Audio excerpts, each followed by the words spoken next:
just a couple minutes late. We'll start with our Pledge of Allegiance, and I will ask Mary Flowers to lead us tonight.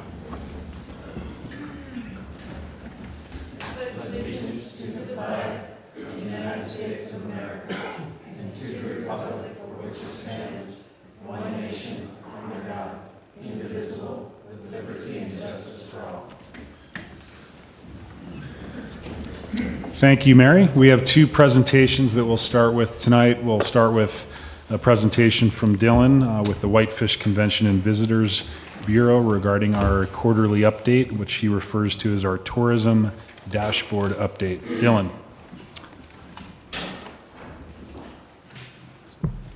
Thank you very much.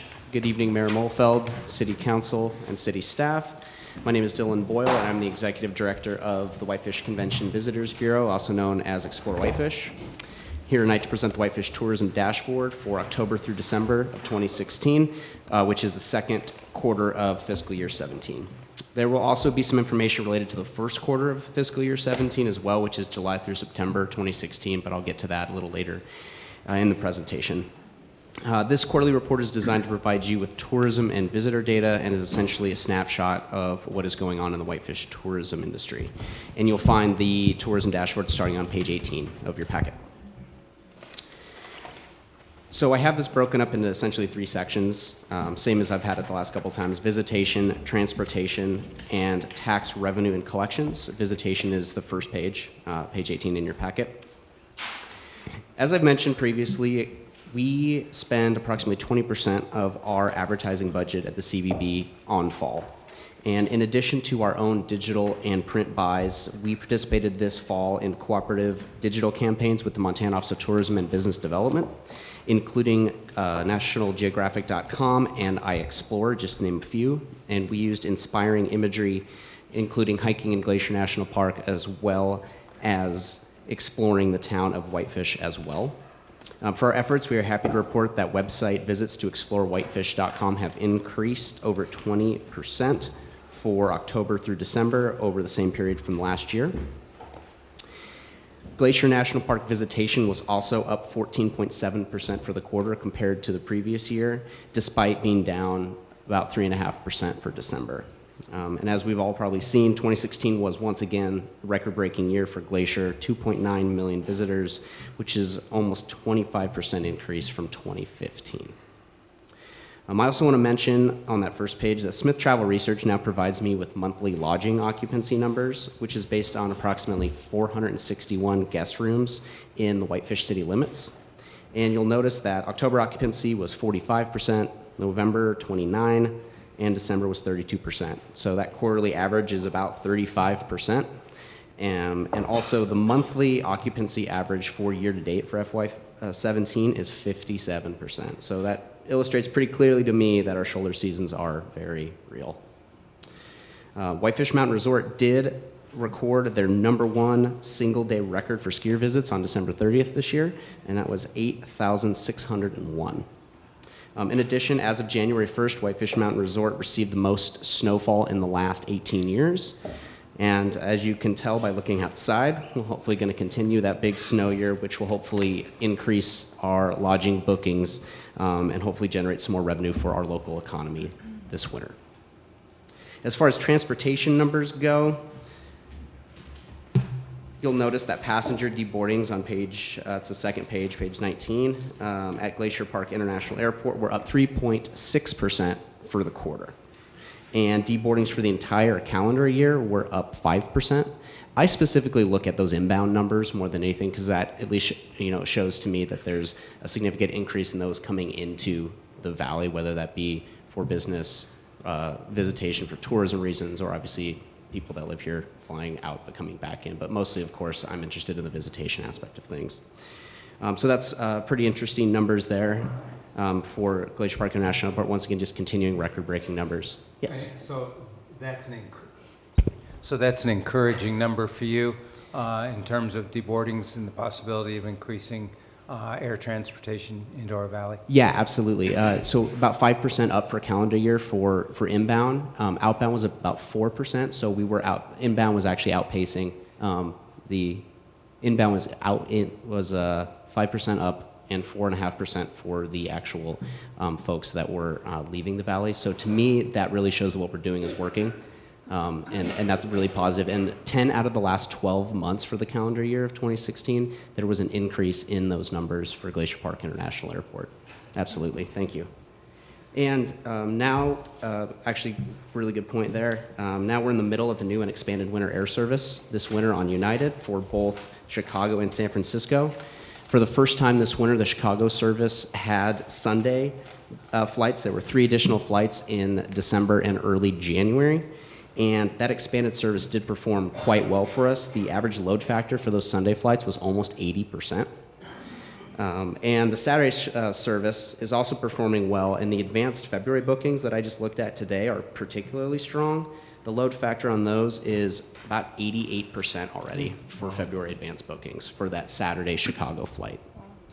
The bookings on the new San Francisco flight have begun to increase, but they're still significantly below the load factors for Chicago. That's not entirely unexpected. It's a brand new flight. In addition to that, we had summer service in Chicago previous to the winter flight, so we had already built some awareness of our destination. In addition, also the Montana Office of Tourism and Business Development had done a significant amount of tourism marketing in the Chicago area, which they have not done in San Francisco. So that's why we kind of have dovetailed on the heels of that with our advertising campaigns there, something that really wasn't there in San Francisco. But hopefully we'll start seeing some increased numbers, hopefully for February and March for that flight. And in addition to that, we're spending a significant portion of our winter advertising budget focusing on out-of-home campaigns in public transit in Chicago and San Francisco this year with a specific call to action to take those direct flights. In particular, in San Francisco, we were awarded a $30,000 match grant from the Montana Office of Tourism and Business Development for our cooperative campaign, which includes Whitefish Mountain Resort, the Kalispell CVB, and the Whitefish CVB. And that's bus wraps as well as some display ads in the BART stations in San Francisco. Amtrak has not yet provided me with any quarterly deboarding information as of yet for October through December, but I can tell you that we had almost 59,000 passengers during calendar year 2016, and that's almost 11% increase compared to 2015. So we're starting to build back some of those numbers that we've lost essentially in the last couple years. Lastly, I'm going to move on to the tax revenue and collections. However, I want to note that since I do not have complete second quarter numbers, these are specific for July through September 2016, so the first quarter of fiscal year 17. But the reason I show this to you is because I think it's important to explain a little bit about the double-digit increases that you see in those numbers for state lodging tax, for resort tax, as well as the TPA collections. During the first quarter of this fiscal year, we had 161 new hotel rooms, which we didn't have during the first quarter of fiscal year 16. So all those rooms are within the Whitefish collection area for the bed tax, for resort tax, and they're both members of the Convention and Visitors Bureau, so they also collect the 1% voluntary tourism promotion assessment as well. So essentially, that's going to be a major factor, and it is, in the similar increases that you see across the board on those 3 different collection periods. And we certainly did have strong summer visitation this year, no major economic or environmental factors at play this year. But even in the height of summer, the occupancy rate that I received from Smith Travel Research never exceeded 84%, even at the height of the summer. Lastly, I do want to mention I'll be back on the 17th of April to present our yearly marketing plan and ask for your approval for our public budget for FY18. In addition, we're currently scheduled to have a work session prior to the city council meeting that day with the new city manager as well as the council. So I want to thank you all for your time and your service, and I'd be happy to answer any other questions that you have for me this evening. Thanks very much, Dylan. Any questions for Dylan? Not seeing any, Okay. but we'll look forward to seeing you in April. Excellent. Thank you. Sure. Thanks for the report.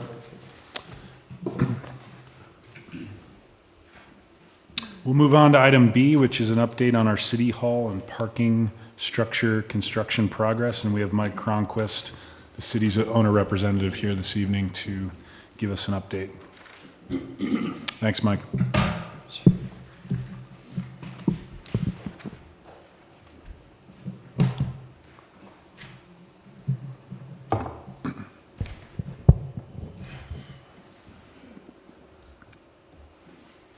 Mr. Mayor, councilors, the windows and storefronts have arrived on site, and Almost all of the upper level windows are in place now. The two that are remaining out are the ones that are above the lobby area.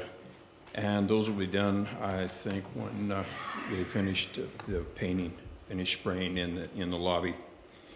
Cabinets have also arrived on site, and they are getting installed as they have time in miscellaneous areas. The elevator is also, it's installed, it's complete, it's functionally complete.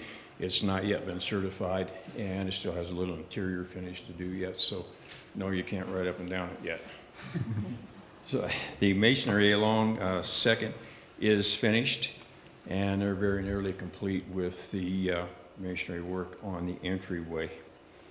We began receiving the precast elements for the parking structure to continue the tape and texture and paint in the City Hall, continue the electrical wire pulling, trim work, and so forth, continued the plumbing work, and began setting some of the fixtures in the restrooms.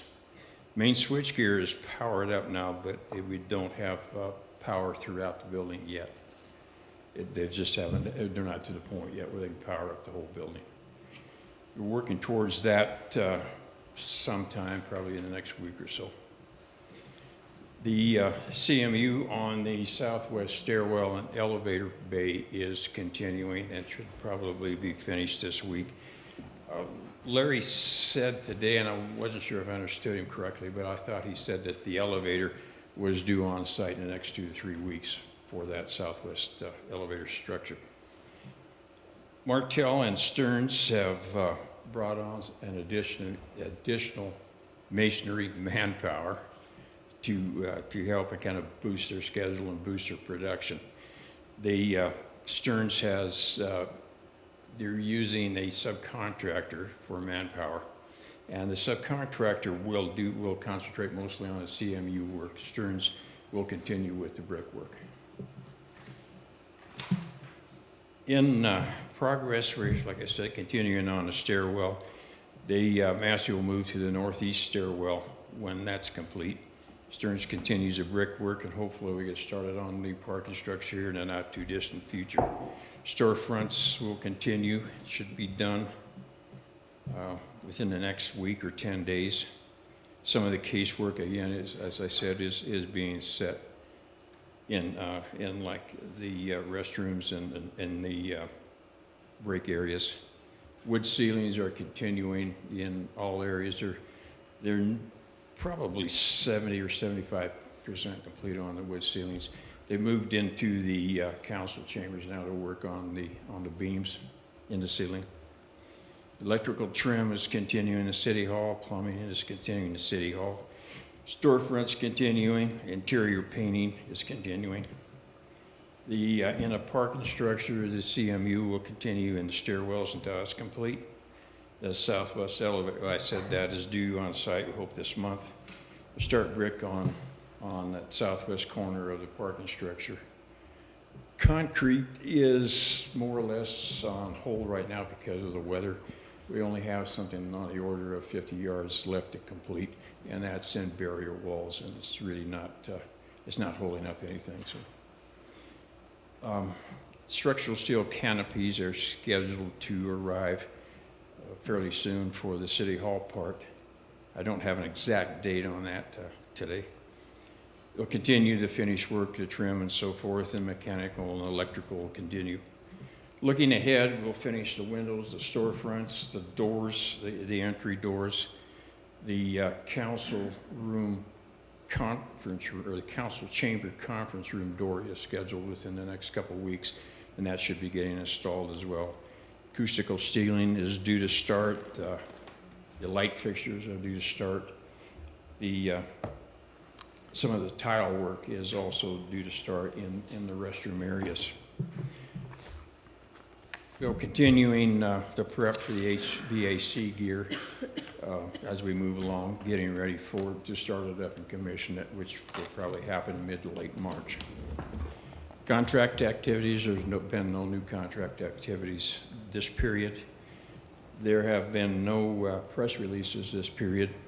We probably will do a walkabout in the next 2 weeks or so with a pilot and get another press release out after we get a little more progress and maybe a little nicer weather. So, and as far as concerns, I have no new concerns at this time. So questions, sir? Thanks, Mike. Any questions for Mike? Richard? Mike, you mentioned the awnings, and that brings up, when can we expect, do the awnings have to go on before the boardwalk, the covered boardwalk can be removed on Second? They can go on. Yes, I think so. Yes, to answer, you're talking about from a safety issue. Right. We'll leave that boardwalk up as long as it's necessary. When all the exterior work is complete, then at that time, probably won't come down until we're ready to put the sidewalk in. Oh, okay. So we'll probably leave it till, it'll be one of the last things I think to come out. All right, thanks. Further questions? Chuck? Just a couple points for the council and the public. First of all, when he mentioned Stearns, Stearns Masonry, no relation to me, is a subcontractor of Martel. I'm not doing brickwork at this point. But Mike, and we've had some questions in the public about it, I'll come back. The council can see that on this picture, when they started doing the brickwork, the right-hand side of that picture up on the screen was not acid washed. So they took down the tarps before. They were going to originally acid wash all the brick at once. Then when the weather came in and things changed, they decided to do the acid washing and final cleaning of all the brick before they took down the tarps and while it was still heated. So that's the difference between those two. And I know Larry said that when they acid washed around the Baker entrance to City Hall, they were also going to clean this up. Was that happening today, Mike? Or No, no.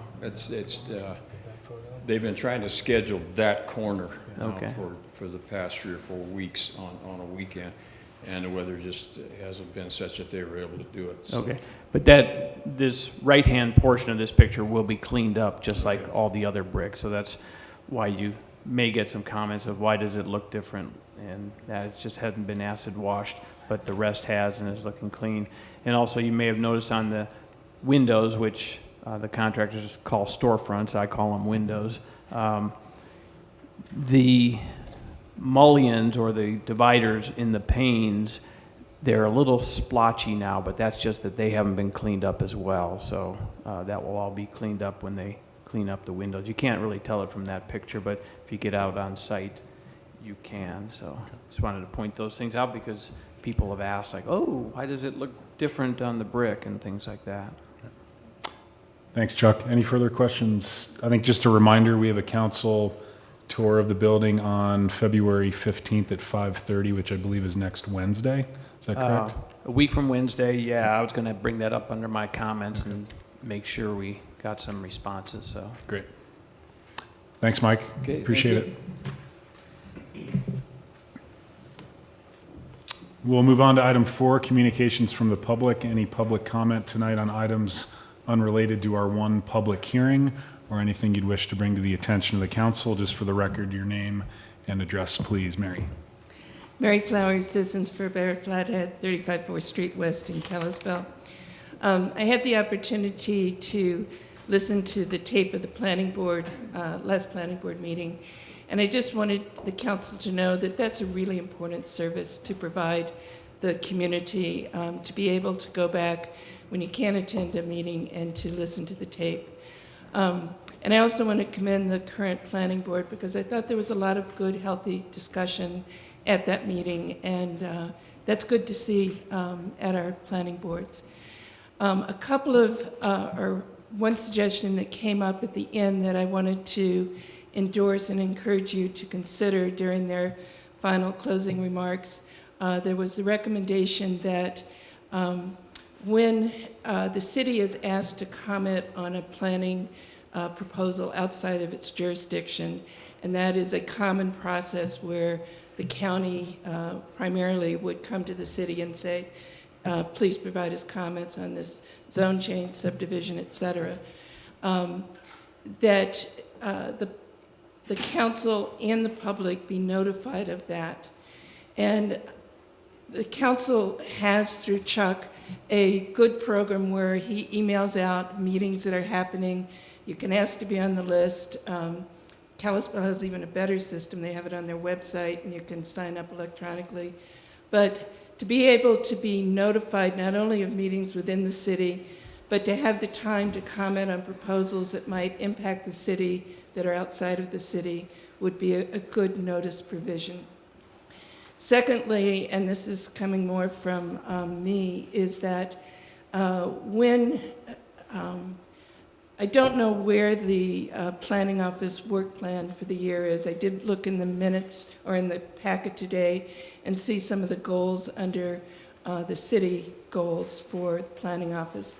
But when proposals come forward, as the one before you tonight on the agenda, and they are staff initiated, it would be nice to have at a council meeting so that in the council packet, we know that that's coming, we know in advance. The notice for that came out on December 28th, which is not a really advantageous time for people to be reading legals in the paper.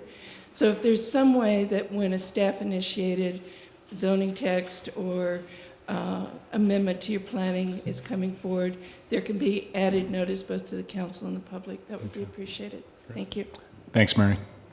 Further public comment tonight? Ben?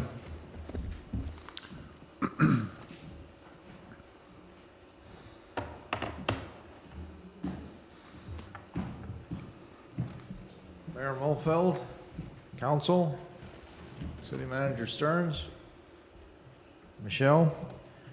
I have two corrections to the draft January 17 minutes. Name and address, please, Ben. Oh, excuse me. Thanks. Pardon me. Ben Cavan, 2130 Houston Drive. Anyway, two corrections to the January 17 minutes.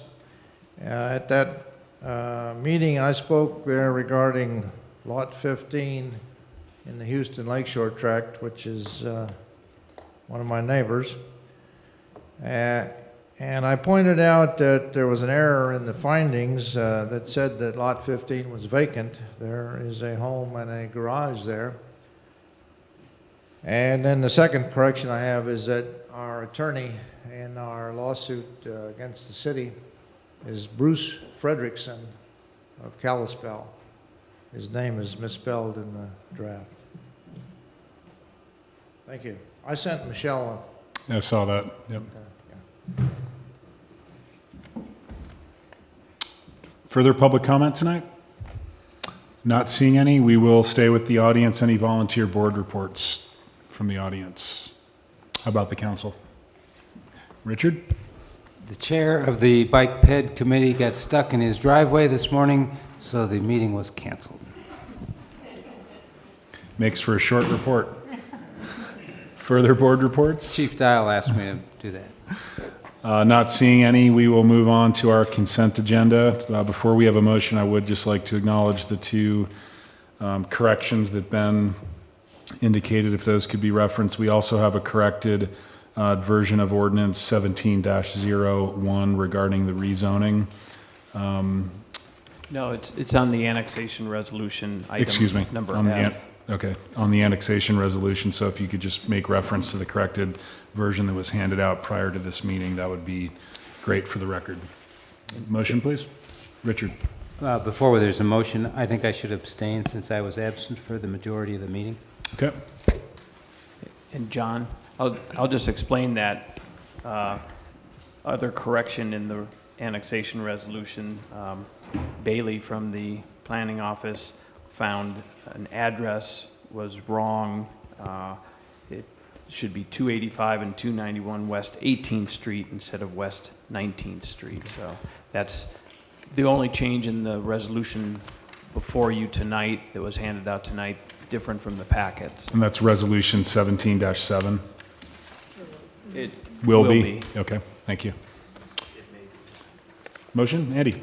I would move to approve the consent agenda as presented with the noted corrections to the minutes and the resolution. I'll second. Further discussion?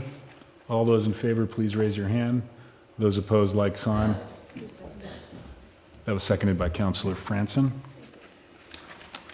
And we will move on to our one and only public hearing this evening, item 7A, which is our own ordinance 17-2, an ordinance amending zoning regulations in Whitefish City Code Title 11 to provide for multifamily and workforce housing, and 11-2K-2 permitted uses, and 11-2K-3 conditional uses in the WB2 Secondary Business District, and parking standards for workforce housing in 11-6-2A, parking space requirements, and adding the definition of dwelling, workforce housing in 11-9-2 definitions, and this is on a first reading. Wendy. Good evening. So as Mary Flowers mentioned during public comment, this is a staff-initiated text amendment. We've been contacted over the last several months about developing multifamily in the WB2 and also providing workforce housing in the WB2. So after receiving several public inquiries, the recent land use application that was before you a few weeks ago, the Whitefish boarding house at the former Independent High School, the housing needs assessment that identifies the need for more housing and more housing options, and recommendation from the PUD rewrite committee to look at multifamily in the WB2, we're initiating this, we're bringing forth this text amendment to add more housing options in the WB2. So we recognize that these text amendments are ahead of the phase 2 of the housing study, which is going to identify ways to provide more housing options. There's an immediate need to add housing options into the zoning for summer workers this summer. This is also an opportunity for planning board and the council to start looking at these different types of options for Whitefish, and we can begin thinking about other ways to provide for additional housing. Thanks. So again, as the mayor mentioned, the text amendments are to permit multifamily and workforce housing above ground floor commercial in the WB2, to conditionally permit multifamily and workforce housing in the WB2, provide a parking standard for workforce housing, and provide a definition for workforce housing. As a future work item, we would like to talk further about looking at other areas where workforce housing might be an appropriate location. Maybe we might consider some of the higher density areas in the community. So the planning board held a public hearing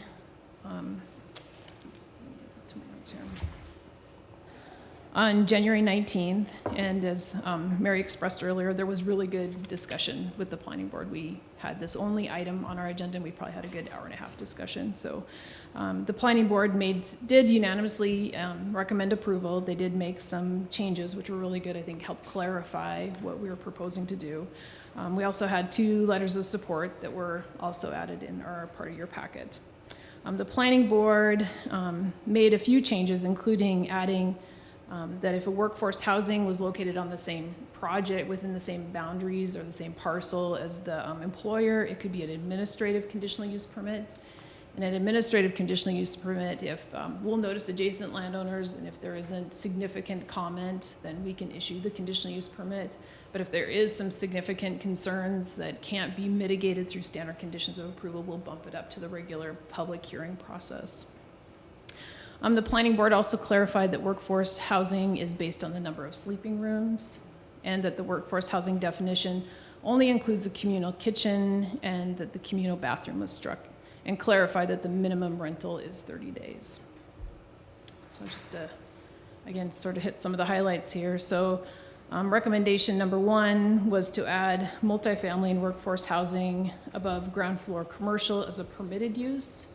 So this would go through the building permit, architectural review process. There would be a public review. Provided they can meet all the standards and get architectural review approval, they could move forward.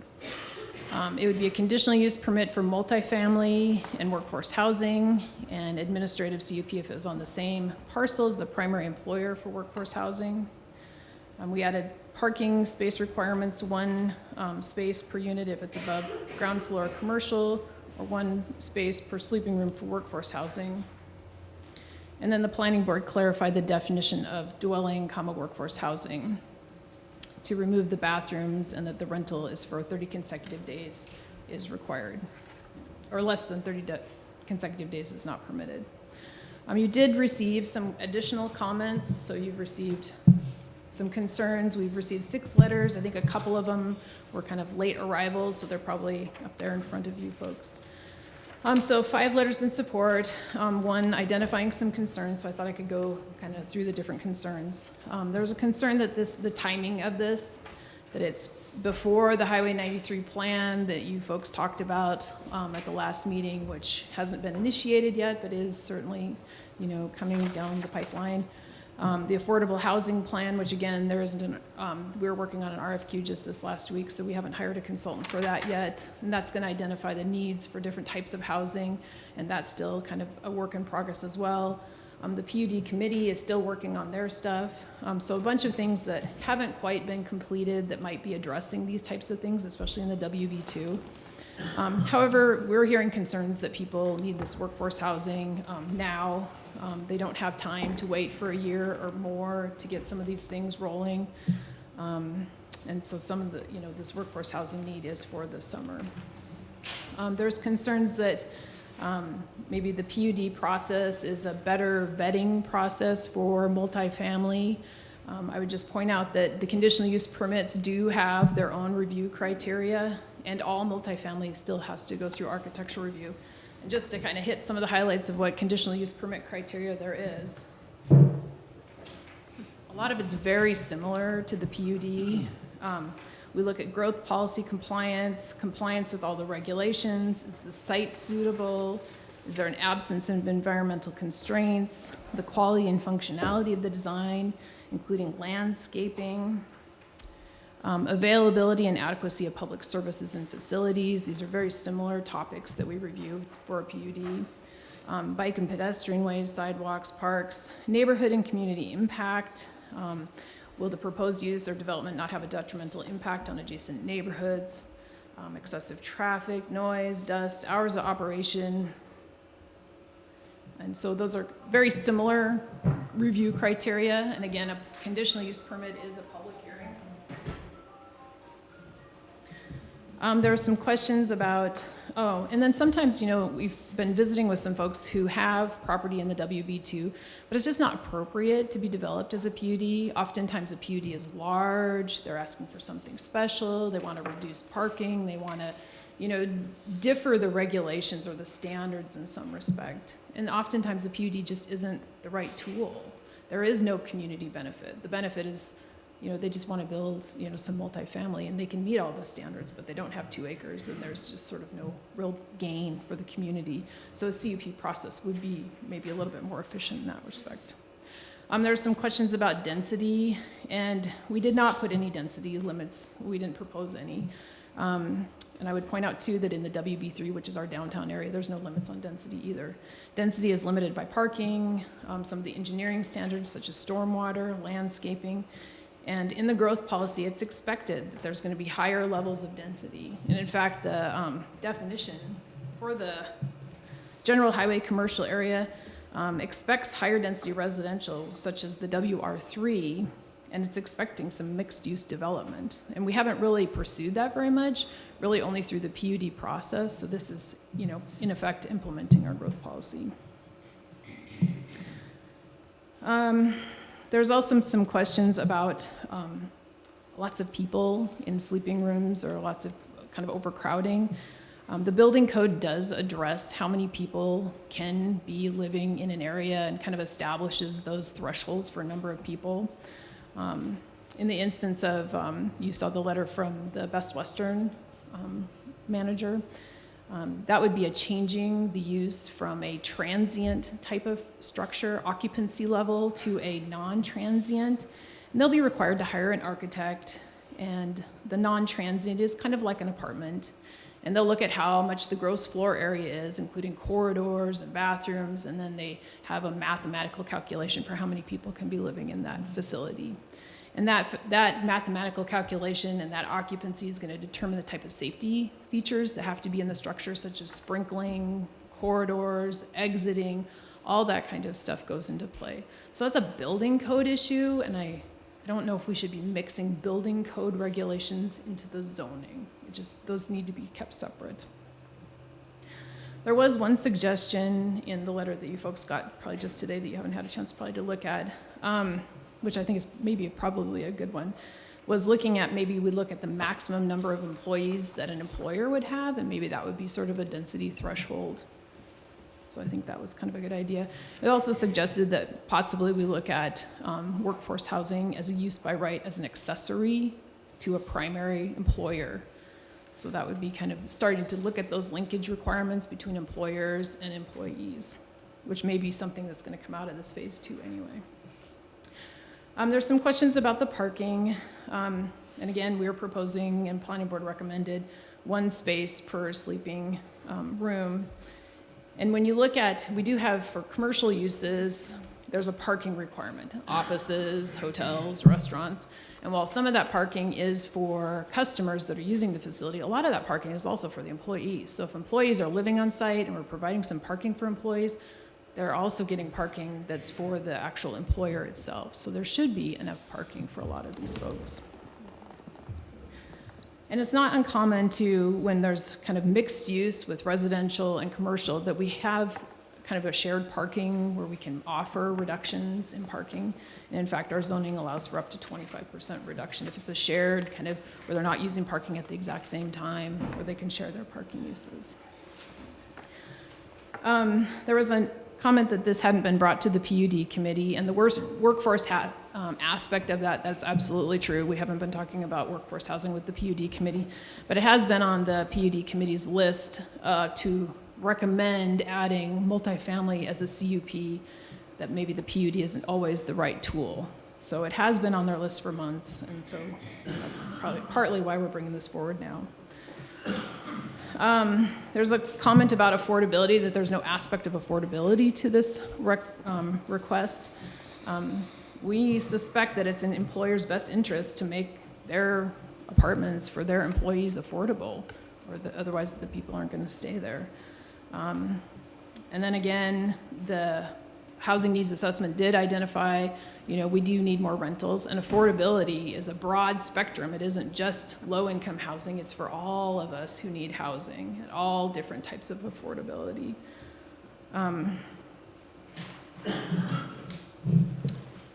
Finally, there's been some questions and comments, especially in the letter today, about concerns with manufactured or modular housing being used for workforce housing. The zoning does permit Class A manufactured housing, so as long as it can meet those particular standards, we've already decided that that's an acceptable type of housing in the community. And again, I would also point out that all multifamily would still need to get architectural review. So I think that's all I have. Great. Thanks, Wendy. Any questions for Wendy or staff? I have a quick question for Wendy. Jen? Can you explain to me on the conditional use suggested language about allowing workforce housing as an administrative CUP if on the same parcel as the primary employer, how that carries if that business transfers to another owner? How then do we manage who stays in the workforce housing? I don't think we're going to manage who stays in the workforce housing. I think that's up to the employer. So, or the owner. But the conditional use permit carries with the property. Runs with the land, exactly. Right. So we're saying, yeah, you can get a conditional use permit if it's on the same parcel as the primary employer. Mm-hmm. So once that's done and over with, it transfers ownership. It doesn't necessarily have to be the primary employer anymore, or wouldn't be the primary employer anymore that's maintaining that workforce housing. So there is maybe no way to enforce that? I guess I don't know. I mean, some of the workforce housing that's being presented, I think that like the one that we just did on Park Avenue, I mean, they had some anticipation that some of their employees would be there, but maybe not all the units would be used by their employees. Maybe some other employers would want to take advantage. I don't think that we would regulate who or what would use that. With the conditional use process, they would get a conditional use for that, to utilize part of that facility as that. But if it changed the use or changed ownership, they'd still be able to do workforce housing in there, but they may not want to do that with the new ownership. But they would still, whatever the conditional use, the conditions on that would still hold, and they'd still be held to those things in order to do it. So all the conditions that were placed on there would still carry over to the new ownership. But obviously, a different business might have a different idea of what they want to do with that. But okay. Further questions for Wendy? Not seeing any. Thanks, Wendy. We did advertise for a public hearing on what will be ordinance 17-2, and we'll hold that public hearing now. I do have a sign-up list, and I'll just read these names, but certainly if you did not sign up, please approach the podium anyway and just name and address for the record. We'll start with Mary Smith, and then Bill Halama, and Don Spivey.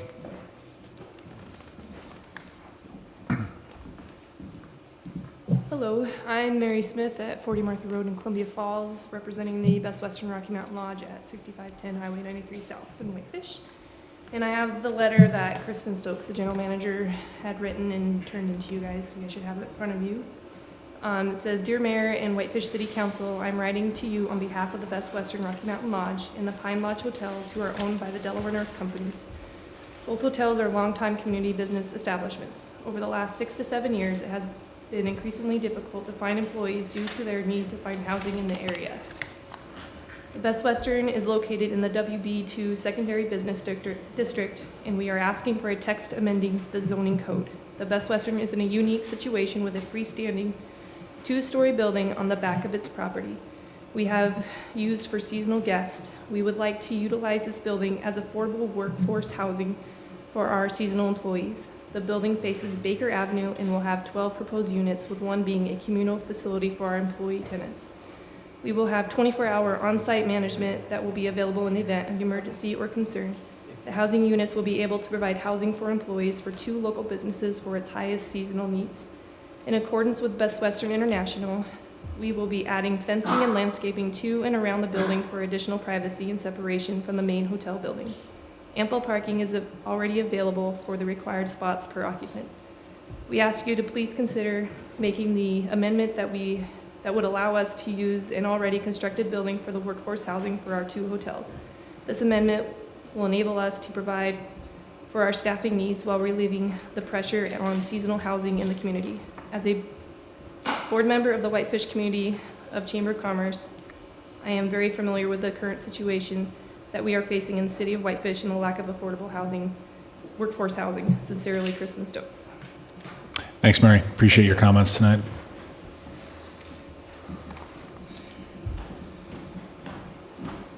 Bill Halama, 235 Good Medicine Drive, Whitefish.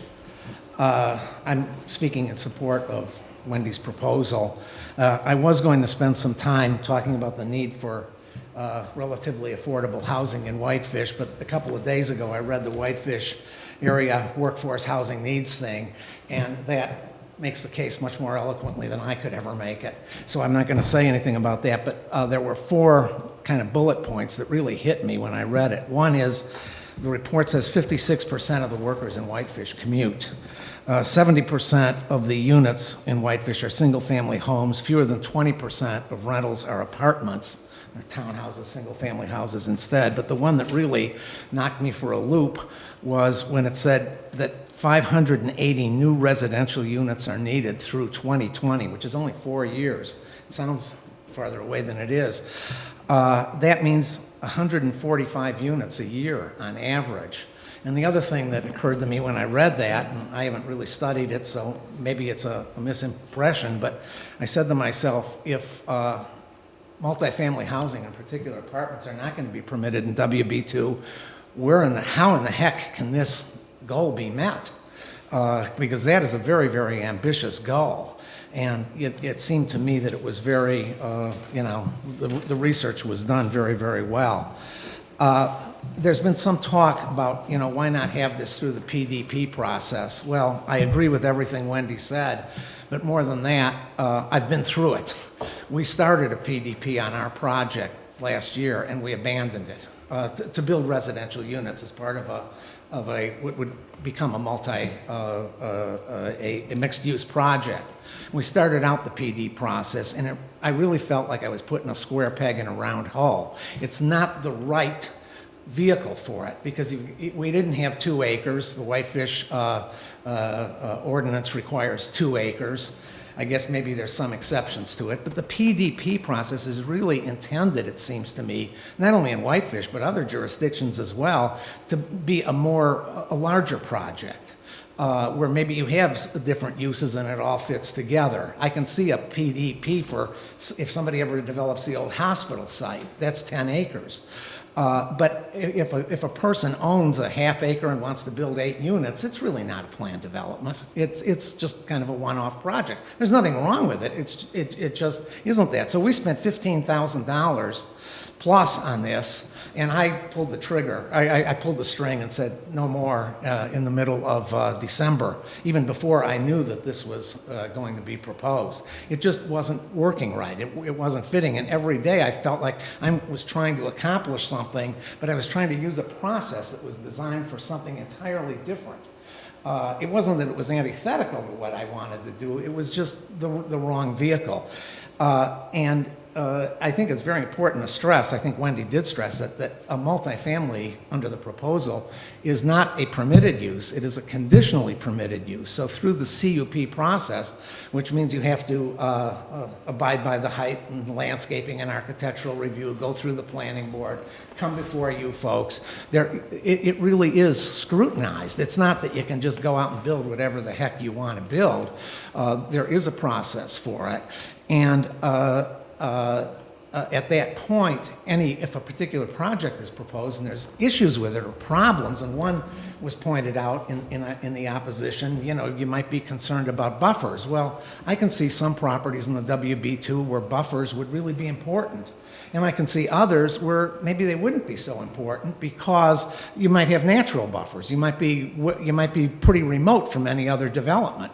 So each project is unique, and each project has its own issues and problems and pluses and minuses, and I think the PDP process is, as Wendy said, is the most efficient way of dealing with this. And so the PDP process really did not work for us, and of course, and I didn't give it up lightly because, $15,000 is a lot of money to walk away from. I also think this is going to encourage mixed-use developments, and I'm sure that's one of the purposes of it. Traditional zoning, I'm showing my age now, when I grew up, especially after the Second World War and onward, contemplated you have single-family residential here, you have multifamily residential here, you have retail here, you have office here, you have industrial here, and every use was sort of isolated. And I think modern land use planning, not that I'm expert on it, really stresses mixed use, where people can live, work, recreate, shop, all in the same area, and not have to be getting in their car every time they want to get a quart of milk or have some entertainment. And I think this would very much encourage mixed-use projects. And I would think that this is something that the city would want to encourage. Among other things, it's a lot more visually appealing a lot of times, mixed-use projects. People complain in a lot of cities about strip malls. You go through on certain streets, you see strip mall after strip mall after strip mall after strip mall, and it is pretty monotonous. But you can't always blame the developers for that because they're building the only thing that's permitted in that area. So, if all you permit is retail, you're going to have strip mall after strip mall after strip mall. And I really do think mixed-use projects work and work very well, and a lot of communities have embraced that. Our project, we are planning a project which is going to be, if this passes and we go through the conditional use permit, will be 24 units, and they're going to be very moderately priced. They're not going to be luxury units. They're going to be on the river, and they will, in effect, convert our project from a retail office project to a mixed-use project, and it will end up being a mixed-use project if it is approved. I understand the need for more study and all that, or the desire for more study, but if you read this thing, the need is pretty critical, and it's really right now. And I think that it shouldn't wait. If you're going to come anywhere close to meeting this 580 units by 2020, I just don't think there's time to wait. From our standpoint, honestly, from the bottom line, whether whether we go ahead with the commercial project or whether we convert the balance of it to residential, multifamily residential, isn't going to make much of an impact on our bottom line. Maybe a little bit more profitable with the residential, but maybe not. It's close. But if this is turned down, at least insofar as our project is concerned, the real victims will be the 30 or 40 people who could be living in our project about a year from now and won't be able to, and probably may have to be living in Columbia Falls or Kalispell or someplace. We're ready to go on this thing, and we want to get... Just point of order, Bill, let's stick to the merits of the ordinance, not your specific project. Okay, the point I'd like to make, Mr. Mayor, is that the people who would be adversely affected by a denial of this are the people who won't be able to live in the zone, whether it's our project or any other project. And I ask you to consider them before you make up your minds tonight. Thank you very much. Thank you, Bill. Thanks for the comments. Don, you're up, if you'd like. If it's acceptable, I'll speak after Mary. That's perfectly all right. And I'm wearing hearing aids these days. I know as I approach my 86th birthday, all this stuff is sort of beyond my cope, but I'll work on it. Happy birthday. Mary.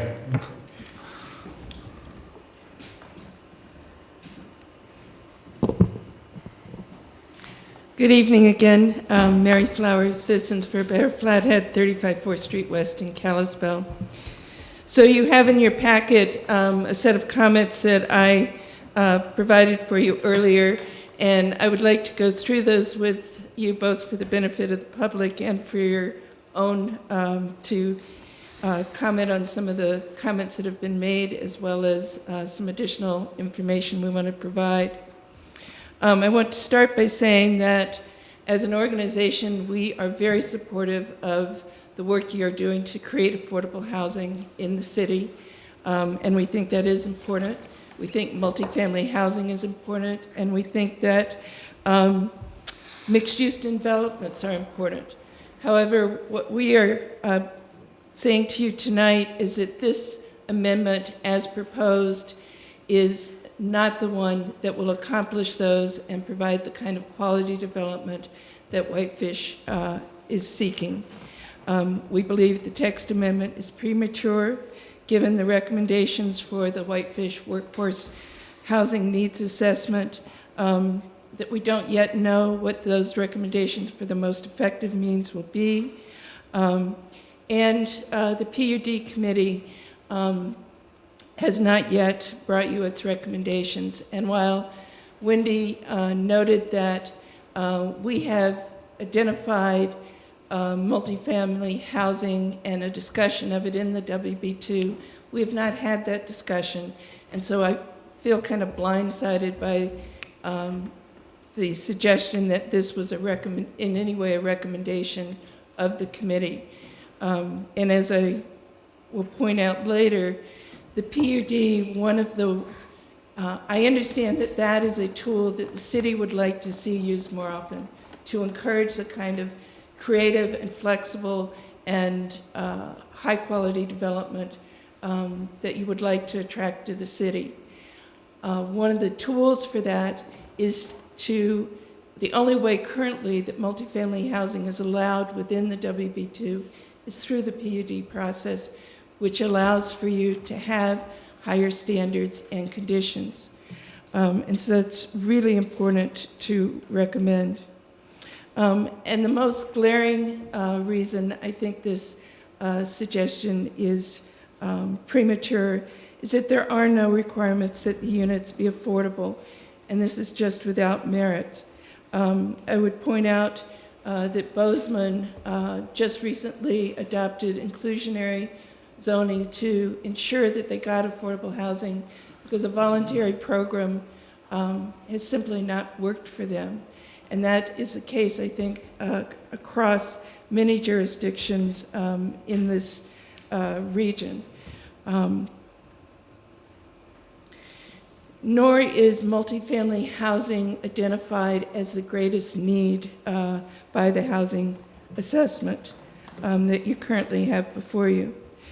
This housing report calls for 605 or 62% of the total units to be built through 2010 to provide, through 2020 to provide at rates that meet, to be provided at rates that meet the affordable housing. And yet, this proposal before you would open that barn door too soon is essentially what we're saying, to really take an area that your staff has identified as some of the most available land for future development in the city, and open it up to uses without provisions for affordable housing.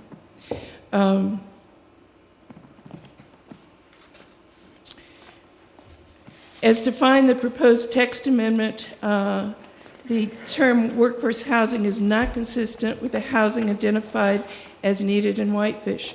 While there may be some need for on-site worker housing, the proposed definition for workforce housing as bunkhouses, barracks, dormitories, and efficiency apartments is not the type of more permanent affordable housing called for in the housing need assessment. And we would suggest, as defined, it may not represent the quality of employee housing that the city wishes to encourage for even transient workers, but I'll speak to that more later.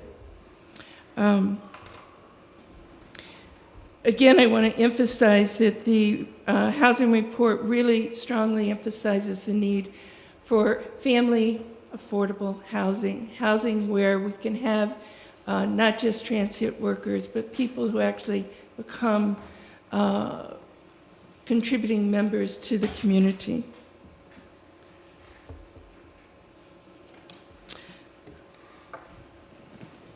As proposed, the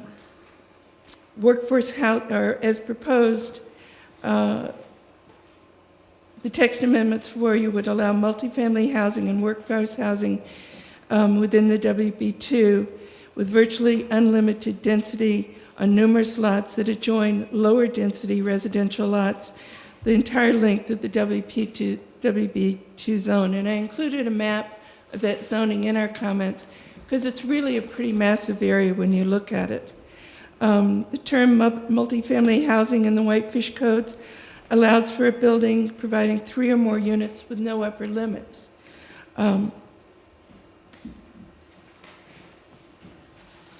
By bypassing the PUD process, this amendment removes current checks and balances. And while Wendy alluded to or reviewed with you the standards for a CUP, I would argue that a PUD provides, in a situation where you don't have any density requirements, you don't have the normal setbacks that you would have for housing, a typical single-family housing. You don't have those standards that limit the lot coverage. Here you really do need a more sophisticated set of standards that would govern the insertion of multifamily housing into the WB2.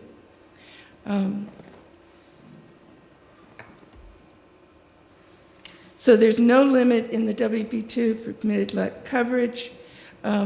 It's proposed to provide significant reduction in parking with no benefits. And we would argue that the PUD committee needs to look at parking and benefits for parking reduction as an incentive to use the PUD standards. So again, this is, I think, premature for you. And there are no limits to the number of buildings that could be within a given lot, as long as they meet the square footage, and if they exceed that 1,500, they have to come to you for a CUP. The ability to have the workforce housing be an administrative conditional use permit would streamline that process, but because of the poorly worded and ill-defined definition of workforce housing, we think that's not appropriate to make it an administrative conditional use. When we talk about employee housing, and I had the opportunity today to talk to the Fair Housing Agency in regarding fair housing standards. And I had questions about employee housing in particular. And what they cautioned is that they need to see how you apply this, particularly for workforce housing. And what they pointed out is that it's really important to understand that in employee housing, you cannot offer a room that does not meet the standards for families. So you can't say, we can't rent you this room because it's a bunk room and we can't have families in a bunk room. You can't have someone with a limitation that does not allow them to get on a second bunk to be turned away from a room. The wording of this resolution, or the employee housing before you, and the discussion at the planning board, which I thought was really indicative, said that there would be no limit other than fire code to the number of residents in a room. HUD standards and some of the examples I've provided you suggest that no more than 2 are appropriate in a room. So I really think and finally, the offering of what they pointed out to me is that when employee housing is at one point offered as only employee and then in another month offered as public, there's a real gray line there as well for whether or not you're meeting fair housing standards. So I'll provide you some of this, a copy of this additional comments, but I think that's another reason why this needs to be tabled tonight or denied. I've provided you a number of examples of issues with, Missoula requires density to be similar to the underlying zone. There's Boulder has enforcement for overcrowding. City of Kalispell, I think it's important to note, recently purchased a software system, and I know that Chuck has been trying to do this on his own, but they now have a service that will help them identify people who are not complying with short-term rentals requirements within the city and not getting the appropriate licenses. You don't really have an enforcement mechanism right now, and that's important, again, that this is premature. The city of Whitefish also recently made a commitment to conduct a corridor study in the area of this WB2 zoning. And we would again encourage that to move forward with the amendment before you tonight is premature until that study is done.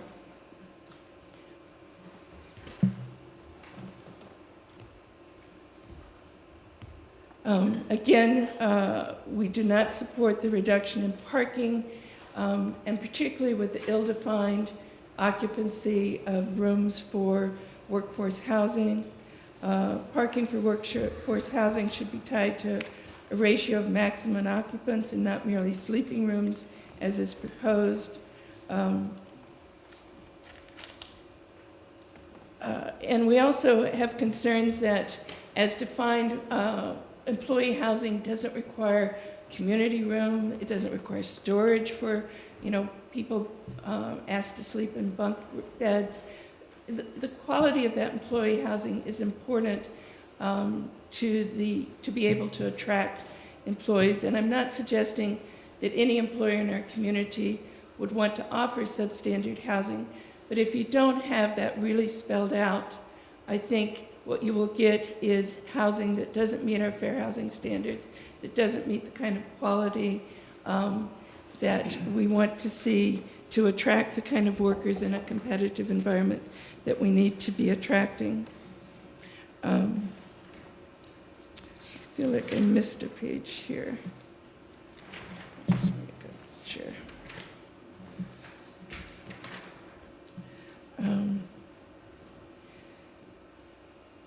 So again, I guess in conclusion, while we think that you are taking a lot of the right steps moving forward with your housing needs assessment, moving forward with a corridor study for the area largely covered by the WB2 zoning, looking at your PUD regulations, this proposal before you is premature and not carefully thought out enough to address the complex issues that are coming, and we would suggest that some of the immediate housing needs that that have been identified by like the Best Western, there may be other tools in your toolbox to address that, and to open the entire WB2 district up to this zone change is not appropriate at this time. Thank you. Thanks, Mary.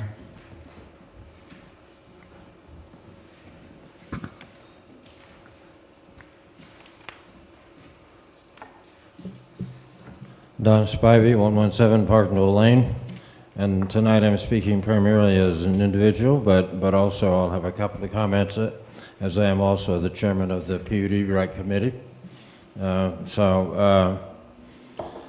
understand and support both affordable housing and workforce housing. And by the way, I am wearing hearing aids, so I'll need to have you speak up if you can, but so that I can try to answer questions that you might raise. It goes with being 86 years old, I guess.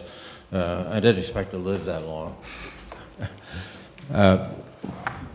In summary, I believe this, as Mary said, it's a text amendment that is aimed at meeting a need, but I don't think it is done very well. And the planning staff knows how I feel about it. I've told them I don't like it, and have told them that earlier. And unfortunately, I'm still recovering from this creeping crud or whatever it is that everybody seems to have, and so I haven't been able to sit down and really do justice to writing a critique about it. But they do know that I am opposed to it.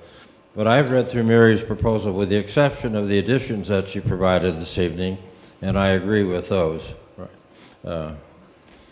As a PUD chair, I do have a comment or two, although not on behalf of the entire committee, as I haven't had an opportunity to discuss my thoughts with them, except with David Hunt, who's the vice chairman, and with Mary, who's of course on the committee as well. So that's 3 people, that's about half the committee. That's a 6-person committee. Our committee made no recommendation regarding multiple housing in WB2 zoning districts. In our process for the PUD, we have a category called a parking garage. And when a subject comes up that might be interesting and relevant, and we maybe should do something with it, but it has no relevance directly to the PUD process, we stuff it in the parking garage. And the notion of multifamily housing in WB2 was put into that parking garage a long, long time ago, and we have had no discussion about it since that time. In fact, none of us on the PUD committee saw this text amendment until Mary happened to ask for copies of it, and we got those in our most recent work session with the development community. So,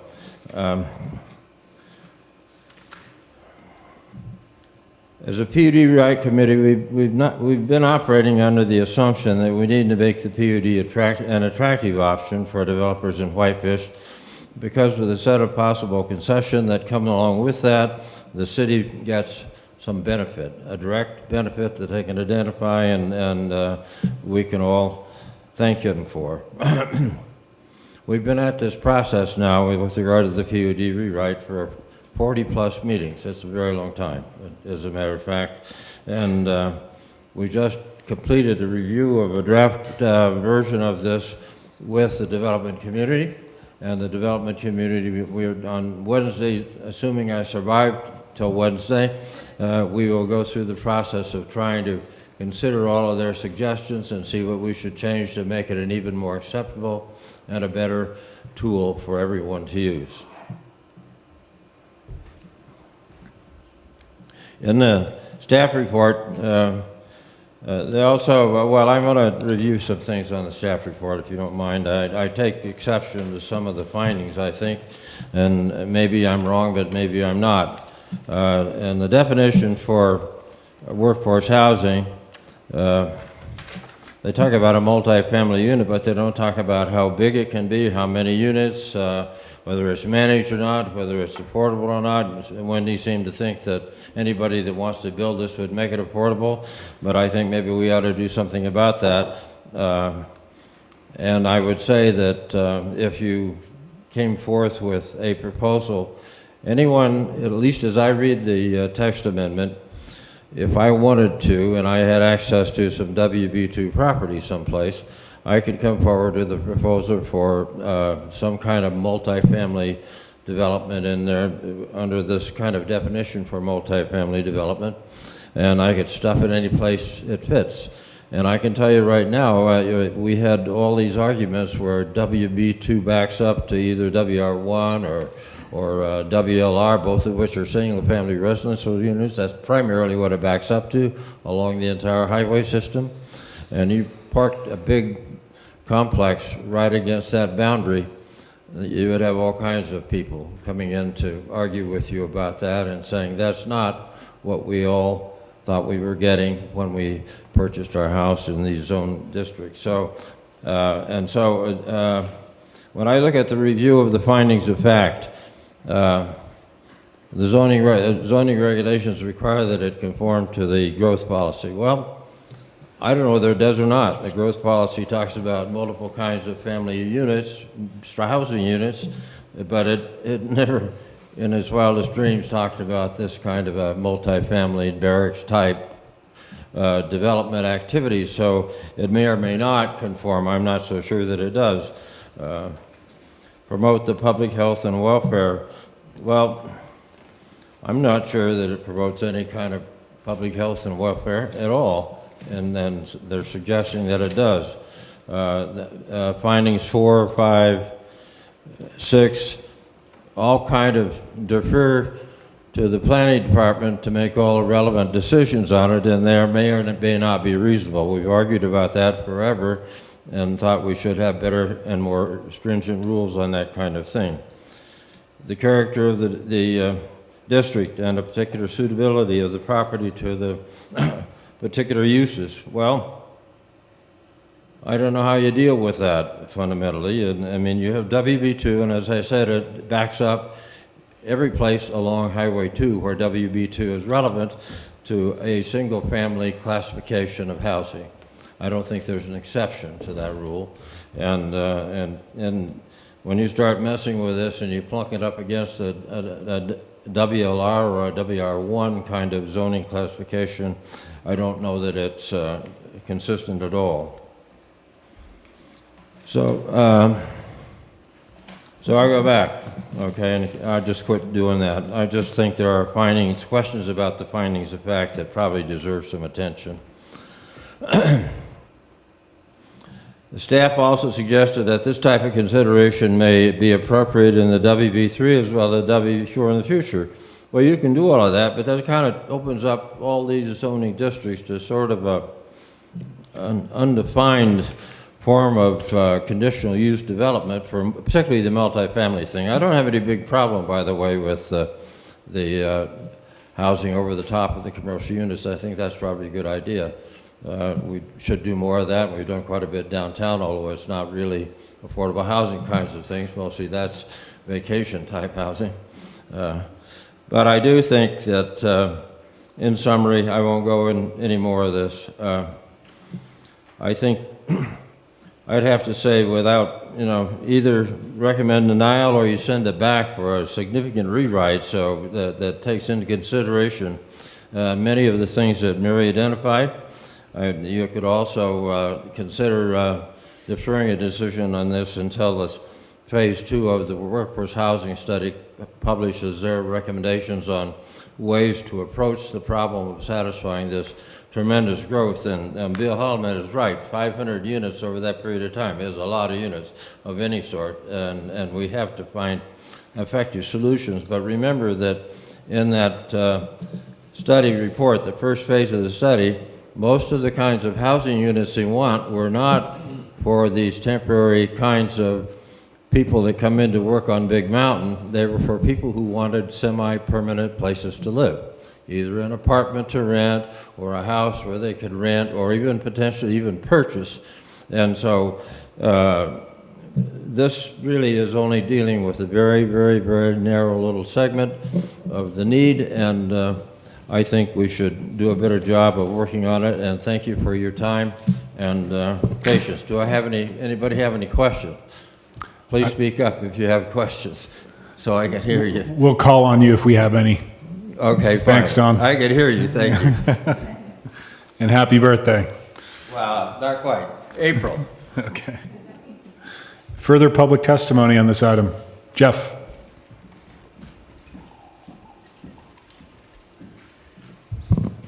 Thanks. Excuse me. Thanks. My name is Jeff Raper. I reside at 719 Kalispell Avenue.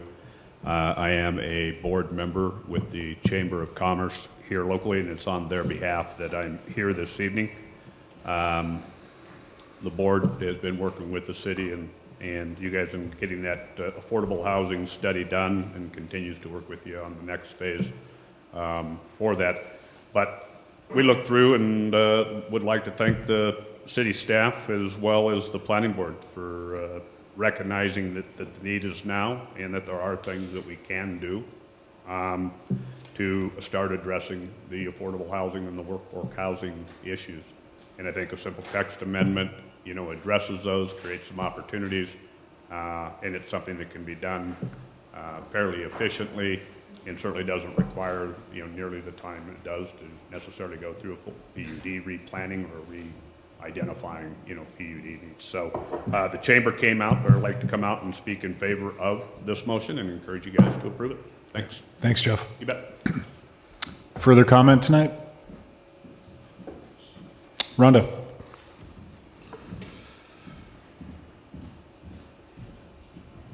Good evening, Rhonda Fitzgerald, 412 Lupfer Avenue. As you know, because I keep telling you, the affordable housing problem and solution is something that is very important to our community, in my opinion, and I have been participating as a member of the committee. And that first phase, which is the assessment, has been completed, as has been referenced several times tonight. And it does identify that we do need about 600 units of affordable housing, half of which are for purchase, single-family homes and townhomes, I believe, and the other half for rent. And it identifies what type of housing people want, these people who are members of our community or will become members of our community. And I think the second phase, which is being undertaken, is the implementation to figure out all the tools that the city needs in order to achieve this goal of 600 units in the next 4 or 5 years. And until we know what that strategy is, I think individual tactics are probably a really bad idea, because we could easily interfere with our own ability to accomplish the goals that we need. And an example would be the PUD, which is one of the only tools you currently have to get any affordable housing. And this particular set of text amendments concerns me a great deal, because it references multifamily and workforce housing with absolutely no requirements that it be that. There's nothing about average median income in here. There's nothing that would tell us that we're going to get workforce housing or affordable housing out of these text amendments. And my guess is we won't, because wishful thinking has not given us any affordable housing so far in our community. So Don mentioned that we're getting a lot of housing, second floor and third floor downtown, which is great, but it's all vacation rental. And there's nothing to say that something similar wouldn't happen with this, because we're not requiring that it be for the workforce in any of the language in these proposed text amendments. It's just multifamily housing, anything goes. And I really think that that was not the intention of the staff. I think that we need to work on this a lot harder so that we're actually going to accomplish what it is that we're indicating we're trying to accomplish. The definition in here is not at all the definition we agreed on in our workforce housing assessment. And that alone needs to be changed, because we need to be consistent in what we're even talking about when we talk about workforce housing. You know, I love the Sun Tzu quote, "Tactics without strategy is the noise before defeat." And I would really hate to see these text amendments be adopted, because I think they're actually going to harm your ability in the long run to accomplish your goals. As far as the specific immediate need of the Best Western, it's my understanding that those hotel rooms, which is what they currently are, can be rented for any price they choose and for any duration. They're not required to rent for under 30 days or anything. And we're talking about transient seasonal workers. They can rent those rooms to their seasonal workers right now. And I would propose that when we do get around to adopting some text amendments, that the idea of making housing that's accessory to a primary use that was brought up by Wendy is a really important concept, because otherwise you're really not solving the problem. But the idea that some housing would be accessory to the primary use would be some way of developing language that can work for us. And I appreciate your willingness to hear my comments. Thank you. Thanks, Rhonda. Any further comment tonight on this item? We'll go ahead and close the public hearing and turn it back to council for discussion or a motion. Richard. Quick question for Wendy. Rhonda just said that in the case of Best Western, that they could, in fact, rent those rooms for $5 a night and make it affordable for their employees. Is that a correct assessment? I think I'll let Dave answer that question. Well, we don't regulate how long a hotel can, or a motel can rent for. They could rent for a day. Some people might want to stay there for a month. The question would be if their employees living there for a summer. I think a lot of it has to do with, impacts of the hotel itself, with families being there and maybe kids running around and all that kind of stuff, different kind of clientele. But we wouldn't regulate how long somebody could rent a hotel room for. Now, the WB2 doesn't allow single-family housing as a primary use, but, it's just one of those things where, any kind of, like the Whitefish Motel is a great example. They have long-term rentals, they have nightly rentals, they have summer rentals. But they're, we don't regulate how long they can rent out for within that district. Go ahead. I'll make a motion. I'm going to move to table until such time as the PUD rewrite is complete and we have a complete affordable housing phase 2. I think for a couple of reasons. One is that the definition of affordable is not consistent with other documents that we've been looking at, and the affordability issue is not well defined or discussed in the proposed ordinance. Is there a second to the motion? Second. Seconded by Councilor Barberis. I don't believe a motion to table gets any discussion. Correct? Correct. All those in favor of the motion, please raise your hand. Those opposed, like sign. And the motion carries on a 4-1 vote with Councilor Williams voting in opposition.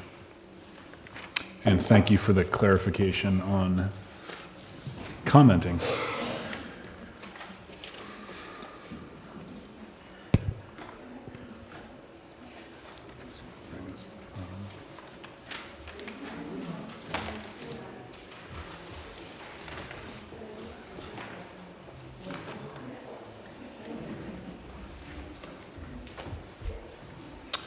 I've seen Alan Went with AE2S, who's here for item number 10, which is regarding our engineering contract with his firm for the first phase of the South Whitefish water tank project. I'm going to go ahead and rearrange the agenda, if that's okay with the council and okay with you, Craig, and bump that up as our next item so Alan can get down the road. It's fine with me, yeah. Okay. Okay with the council? Yes. Okay. Thanks, Craig. Okay. Just a few more contracts to go on this round of RFPs that we did late last year. As you guys all recall, we did advertise for proposals for a number of projects. I've brought forward some of those contracts which have been negotiated, and right now I'd like to talk a little bit about the contract that I'm proposing we initiate with AE2S for the South Whitefish water tank project. We did budget about $150,000 this fiscal year for the project, which, as you may recall, stems mostly from comments that we've received from the Department of Environmental Quality as they've reviewed recent requests for water main projects throughout the city. They, through past modeling work that we've done and past projects, have shown that we are slightly deficient in fire flows for the south end of town. And they've recommended that we do some work to study the need for another water tank and additional storage based on the amount of growth that's occurring on the south side of town. And so, anyway, we've talked quite a bit with Alan Wendt and his group at AE2S on this project, and the first phase of this work really involves updating our existing distribution model. We'll need to go through and add all of the projects that have been completed since the last time the model was evaluated, which was about 10 years ago. And so what you guys are looking at in this first round of work is essentially that. We'll be reviewing and adding pertinent improvements that have taken place, and then we'll be going through and doing a comprehensive review of the needs and the demands of the water system. This first phase of work, based on the negotiated contract with AE2S, is not to exceed $30,900. And then in the next phase, which I'll bring to you as we complete this round of work, we'll be moving forward with some preliminary design and siting of the tank. So with that, I do recommend that a motion be passed to award the contract to AE2S as presented in the staff report, not to exceed $30,900. Thanks, Craig. Questions or motion? Andy? I would move that we award the contract to AE2S in the amount of $30,900 to begin work on the South Whitefish Water Tank Project in accordance with the scope of work included in this staff report. I second. Motion's been seconded by Councilor Williams. Further discussion? All those in favor, please raise your hand. Those opposed, like sign, and the motion does carry unanimously. Thanks for coming tonight, Alan. Thank you. I appreciate it. We'll move on to item 8, which will be Resolution 17-8, a resolution establishing limited parking area comprised of 4 parking spaces along Lakeside Boulevard adjacent to City Beach. Maria. Good evening. This evening, I would like to request your approval for the designation of reserved parking spaces for most eastern parking spaces along Lakeside Boulevard. Chuck has that up on the TV for you. These designated reserved spaces would only be with the reservation of a City Beach gazebo. Typically, our gazebos are rented for birthday parties and group gatherings like barbecues. And typically, when you are having that type of a gathering, you have armloads of belongings. As you all know, parking at City Beach is pretty challenging. So frequently, we find that people are illegally parking just so that they can unload and set up the gazebo. And then they have to also leave their belongings so that they can find a parking spot. So to relieve that situation, we were hoping that we would be able to designate some reserved spaces at City Beach. Typically, we only really see about 1 gazebo rented each day. Sometimes we'll have 2, and the only time that we really have all 4 is on the 4th of July. Then they are quite prime locations. So the reservations would not be taking up all 4 spots every single day. It'd typically just be probably 1. We recognize that there could be some challenges with this type of parking designation.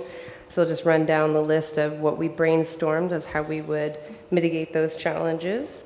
We would like to install some signposts with changeable signs that would read park parking only, and the park hours, and then the city code associated with that. Only when the gazebo is reserved. And then reserved for gazebo parking, violators will be towed at owner's expense when the gazebo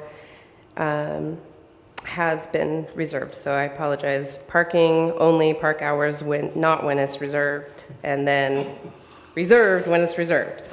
Upon the rental of the gazebo, the renter will then receive a registration form that they'll place in their front window, and that's how we'll know that they had we have the right vehicle. And the evening prior is when we would like the beach ranger to flip the sign. These signs will be locked in place so that they can't be tampered with. Each morning, then, the beach ranger will inspect the parking spaces for compliance and will tow violators if necessary. But prior to towing, we will announce through the megaphone the need for the violators to move his or her vehicle, giving them an option to move it before we tow. And then when the gazebo is no longer reserved, the beach ranger will flip the sign back to beach parking so that people can have at it. So the park board has reviewed this proposal, and they did unanimously move to recommend that the council approve this. There are no real financial requirements other than the cost of the signs, which is well within the budget, regular budget. So I do recommend, along with the park board, that this evening you approve this resolution. Thanks, Maria. Any questions? Richard?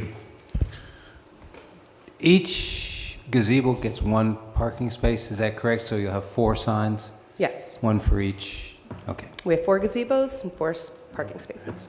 Okay. Additional questions? Motion? If I may? I'll go ahead and move to approve Resolution 17-08, I believe it is, a resolution establishing limited parking area comprised of 4 parking spaces along Lakeside Boulevard near City Beach. Is there a second? Seconded by Councilor Fury. Further discussion?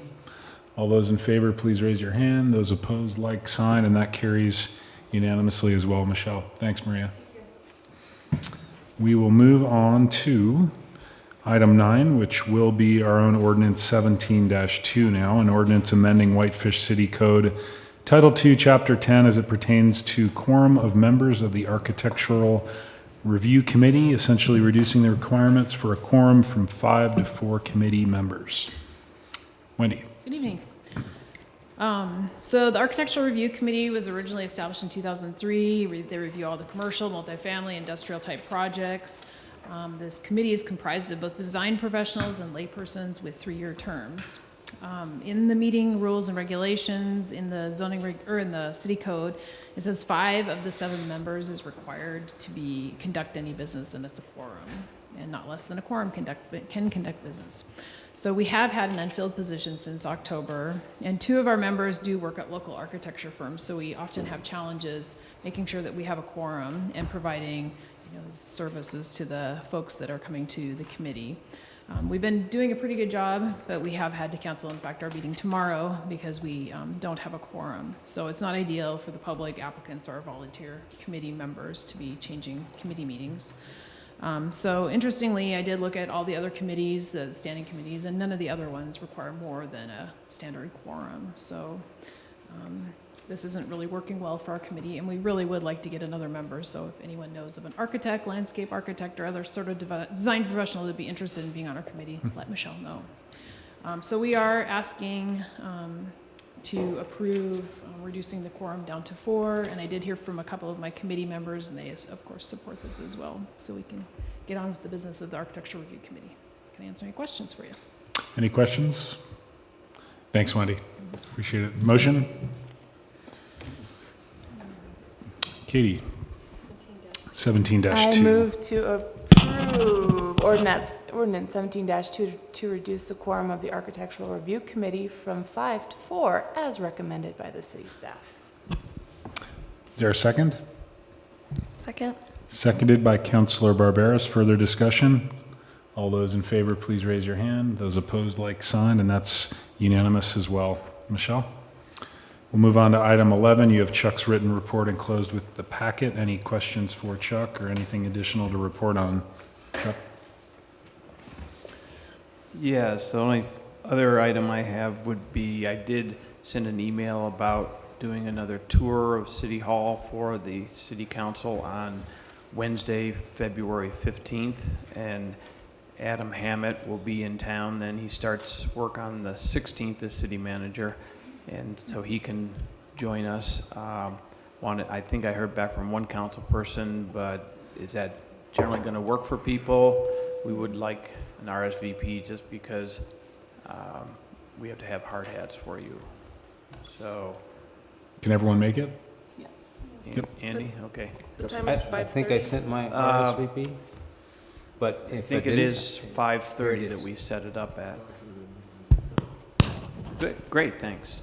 I'm tentative. It's weather dependent if I travel next week, so I'll let Okay. you know by Monday. Right. And, yes, Andy. I just had one question for Chuck. On our June 5th upcoming work session, you had a parentheses at the end, time to reduce the number of committees with an exclamation point. I was going to suggest if there's ones that you feel that, or Adam does, that we feel that we can start to look at dissolving or getting away from, maybe you should come to us with a list of those. Sure, I've had that before, but maybe for my last manager's report, I can do that. Carryover.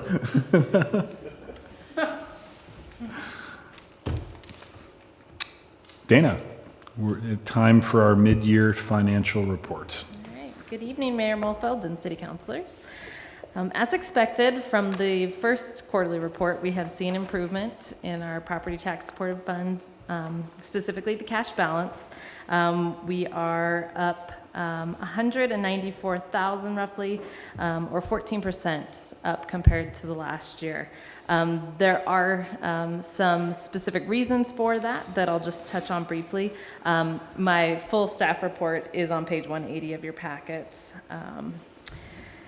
So as you can see, the general fund has had improvement of 185,000, and that mostly is due to a timing difference between when we receipt in property tax versus resort tax relief for property tax. For fiscal year 17, we have an increased use of property tax relief from the additional 1% that was implemented July of 2015. So a larger transfer happened during the first quarter, so cash does seem like it's up more significantly in that fund. We will see a trend somewhat downward as we go through the fiscal year for that fund, only because we'll have a lower amount of property tax coming in the last half of the year, and the fiscal year 17 budget does allow for a spend down of cash balance. We often don't use the full budget, but it could occur. The Parks and Recreation Fund was another fund that had a significant increase. Again, I am contributing this to the ice rink management changes. That facility often had large startup costs with revenues coming in throughout the year, and unexpected repair and maintenance costs as well. I did talk to the group that is running the facility, and all is well over there, so that's really great to hear. The other fund that was probably the only one that really had a decrease was our fire and ambulance fund. Some of that is just from budgeting. You know, we started the year off with a lower cash balance. We also have budgeted a spend down of cash the year before, which is trickling into this year. And then ambulance revenues are up, actually, and I'll touch on that in a little bit, but just the receiving those billings has proved a little difficult. So we're seeing a little bit of our delayed billing in the prior year trickling into this year.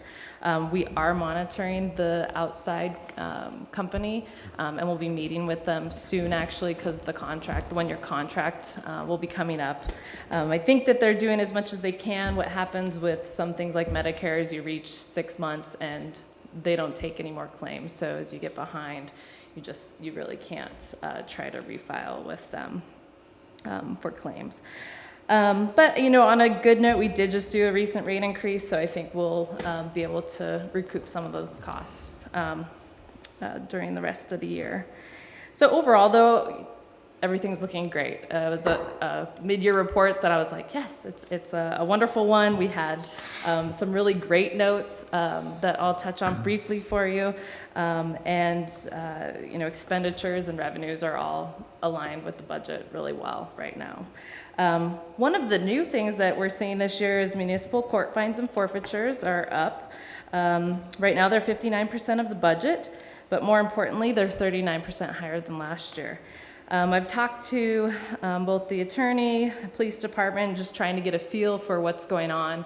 I think there's multiple factors playing here. One is, although right now we're a little bit lower on staffing in the police department, we did have mostly full staffing during the first part of the year. We have a great prosecuting attorney that's in-house now, and call volumes have been up, so likely citations have been up, but I haven't confirmed that. One thing we are seeing with the trend with building license and permit revenues, impact fees, water impact fees, we're seeing a slight decrease from last year. Last year was a really great building year and a really hard one, I think, to meet. We'll see how it goes the last half of the year. Obviously, weather, as it gets nicer out, could have an impact. We did see that planning fees were were up higher than expected at this time of year with the budget, and often they can lead to indications of future building permit activities, so we'll just have to see how that plays out. But nothing is overly concerning on all of those, even though they are down. Resort tax collections, you have the monthly report, but right now we are 65% of the budget. As we continue through the year, the great thing for property taxpayers is anything over what we budgeted goes back to them as additional property tax relief in the next fiscal year.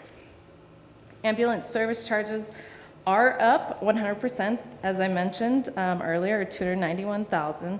So you can see we did have a lull last year. It was quite the impact. So again, we're just going to continue to monitor that and discuss what's the best process for the city moving forward, whether to stay with a contracted company or in-house.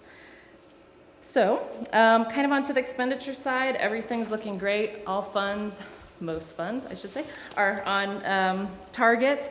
There is one specifically that there was a couple I touched on with good explanations in the report of why they might be higher than 50%, but Parkland Acquisition and Development Fund is over budget right now by $17,000 roughly. This was a budgeting error on my part. I did not account for change orders that had taken place for the Sky Park Bridge project. There was cash available in that fund, so at the end of the year, there will need to be a budget amendment to do that. The project costs have not changed outside of what was approved, other than change orders that were allowed to be that the city manager is allowed to do.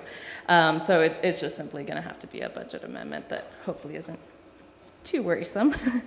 Again, a review by line items per quarter, or line items specifically, we haven't seen any big issues, so that was really great.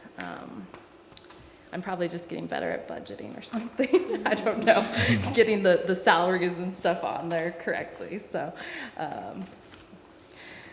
Or maybe the department heads, I should give credit to them. They're probably all keeping within budget better. I'll touch on the enterprise funds a little bit, which is our water and wastewater fund, primarily because solid waste has been contracted out. We did see kind of a lull in charges for services over the first quarter, but we've seen that since come back, and a lot of that has to do with the rate increase that was done. One thing I want to just remind everyone as we move into the budget season, we will have to start looking at wastewater because we will need to set aside some of this additional revenue that we're seeing for the future wastewater treatment plant expansion.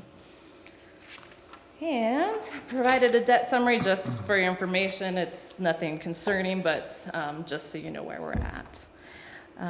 So again, everything is looking really good. We're continuing to see growth within the city. As we're just starting working on our 5-year capital improvement plan update and preparations for the FY18 budget, we're all looking forward to the positive effects that the 2-year reappraisal cycle that will hit us for fiscal year 18 will have on our taxable values, as we're expecting a significant increase, which allows for the city finances to continue to improve and possibilities for growth within departments. So I'd be happy to answer any questions. Thanks, Dana. Any questions for Dana on the quarterly report? Not seeing any again. Thanks very much, Dana. Good job. We will move on to, we do have a letter from Lori representing the Whitefish Housing Authority regarding their assessment for SID 167. Any comments on that letter or Chuck's response for that matter? I know Lori's been patiently waiting in the audience. Comments? Not seeing any. We'll move on to item 12B. Excuse me, Chuck. So basically, as you can see from the correspondence back and forth with Lori and myself, I think the SID was legally imposed. It's their obligation. I think they disagree. I think they mix up real and personal property taxes with special assessments and SIDs. I do think that if the council felt some interest or compassion for their situation, again, the housing authority and their building is almost similar to some of the other more controversies or places where people objected to the SID, where they're kind of right at the corner of one of the tiers. The housing authority, because we wanted to go a block east of Spokane and have it all centered. If we were going to go a block east of Spokane, we wanted it to be the same distance going on the west. The housing authority got included because they were within that distance, east and west, south and north, to keep it basically in that box shape, or that square.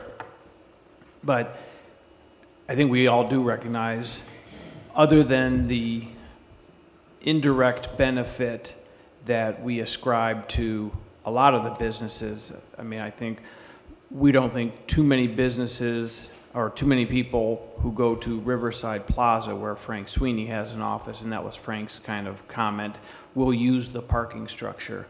And that's why we had 2 tiers of assessment, with the tier 1 being double the tier 2, was because the closer in properties do derive a greater benefit from the parking structure.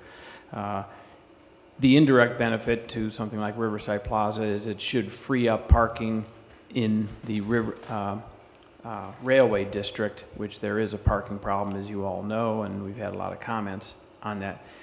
Housing Authority is a little different. They're a little further away. They're south of 2nd Street, down in the corner, and quite likely they won't ever have any need for the parking structure.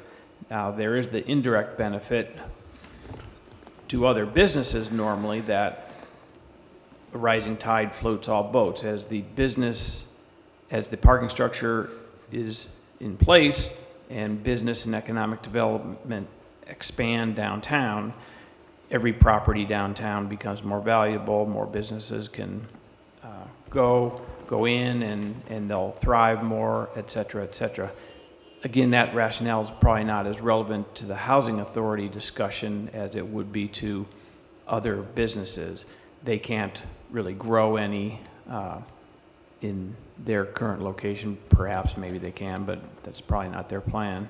And so even the indirect benefit's a little bad. Now, on the other hand, a couple years ago, so that's kind of the theory that you might side with them, and I'll give you an option if you wanted to.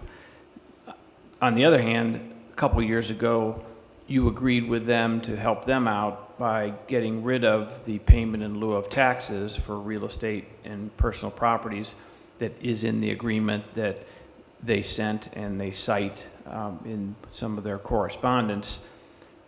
That was purely permissive on your part. Many housing authorities still pay a payment in lieu of taxes to the two municipalities, and as they pointed out at that time, a lot or many don't. But that was permissive on your part, and you gave up, anywhere from $8,000 to $12,000 a year in that. So you could also make an argument from that $8,000 to $12,000 that we saved you a couple years ago, you could pay your assessment for the SID number 167. In the end, I think it was legally imposed. I think it's an obligation of theirs. It'll go on their tax bill, and they would likely have to pay it. If you wanted to do something, it is in your prerogative to appropriate money and pay that on their behalf. You have done that sometimes in the past for both them and the jurisdiction, other entities, other nonprofits in the area, but not too often. You did it for the water bill, for the community center, and that's one of the few. And then you do make some contributions to the two bus systems, etc. So if you had some sympathy or that you can appropriate money, if you want to take the other argument that we gave them back their payment in lieu of taxes, and they can take it from that, you don't have to do anything. They would just have to comply with it.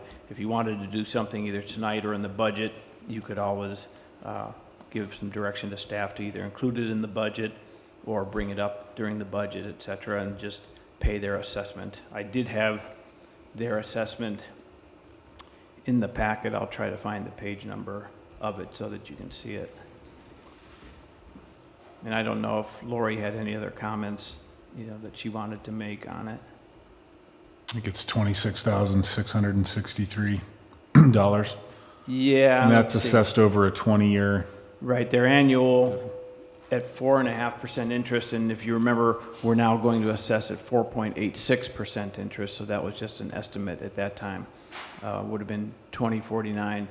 But again, each year there are additional properties coming on board that will lower everyone's assessments. So like when City Hall comes on board, City Hall will pay an assessment, and that new square footage would go pro rata to lower their assessment by a little bit. So that's figure on page 208's a decent estimate of what their annual cost would be of $2,000 or so. Lori, did you have anything you'd like to add? Yeah, please. Just name and address if you don't mind. My personal address? Lori Collins, 810 Park Avenue, speaking on behalf of the Whitefish Housing Authority as their executive director. And I really want to say we're sorry on behalf of the Housing Authority and everybody else that this was late. We didn't think it was late back in August. We received a bill. At that time, we were in current talks with our HUD auditor. He came up and they do all my books and they tell me what I'm doing, and he said automatically, no, you don't pay that. So my board and I took it from there to say that per our agreement, we don't pay any other things. So what led to that second thing, and I don't want to ramble and I don't want to say anything, is I've been in contact with HUD on two separate reasons, and basically they've said I have no authority to pay without their permission. So I went to HUD Legal and said, I have two things I need to do. One was a potential eviction at the Mountain View Manor that could have potentially gone to court. They said I had no right to spend public housing funds on that because there are no funds for that. And second was, we have an assessment. They said there weren't, right now they said you have to have permission to spend any money. I have only capital funds and operating funds that are delegated to us through HUD. And they appropriate certain amounts for PILT, as you know, towards payment in lieu of taxes based on what we take in rent. So basically, I understand the need. When it first started, I just want to say, speaking on our behalf, and I apologize, I didn't know I was late. I didn't think we were a business. That's what we all assumed, so we kind of, everybody got it, everybody I knew got it, I ignored it. That's my fault, my board's fault. We weren't a business, we have an agreement. So I don't know what to do, and I've sent out all the feelers that I can. The last time we spent monies out of our public housing accounts, as you know, the Housing Authority had to pay back quite a bit of money for doing home ownership. This is, I don't know if it's legal, I'm not saying it's not, I have no idea. My HUD auditor says I don't pay it. HUD Legal has not gotten back to me. The assessment isn't due yet, so I'm not behind. I'm not out of compliance, I don't believe, and I don't want to be, nor do I need to be. I thought I was right. If you guys think you're right, I don't know what to do right now. That's all I'm saying. And my board doesn't know, and our attorney says don't pay it, but he doesn't know either because he's not HUD. I guess that's me rambling and saying I don't know. And I'm not asking for forgiveness, and I get that, the PILT is given back, but I do want to say we do pay the PILT every year. We just get it back through, funds in the home ownership, and we're trying to create all kinds of housing, and we're doing the best we can. I just honestly do not know where I'm legally allowed to spend those funds out of. And it's, it's $2,000 a year with interest, or $27,000. I just don't have any authority to spend funds that I don't own.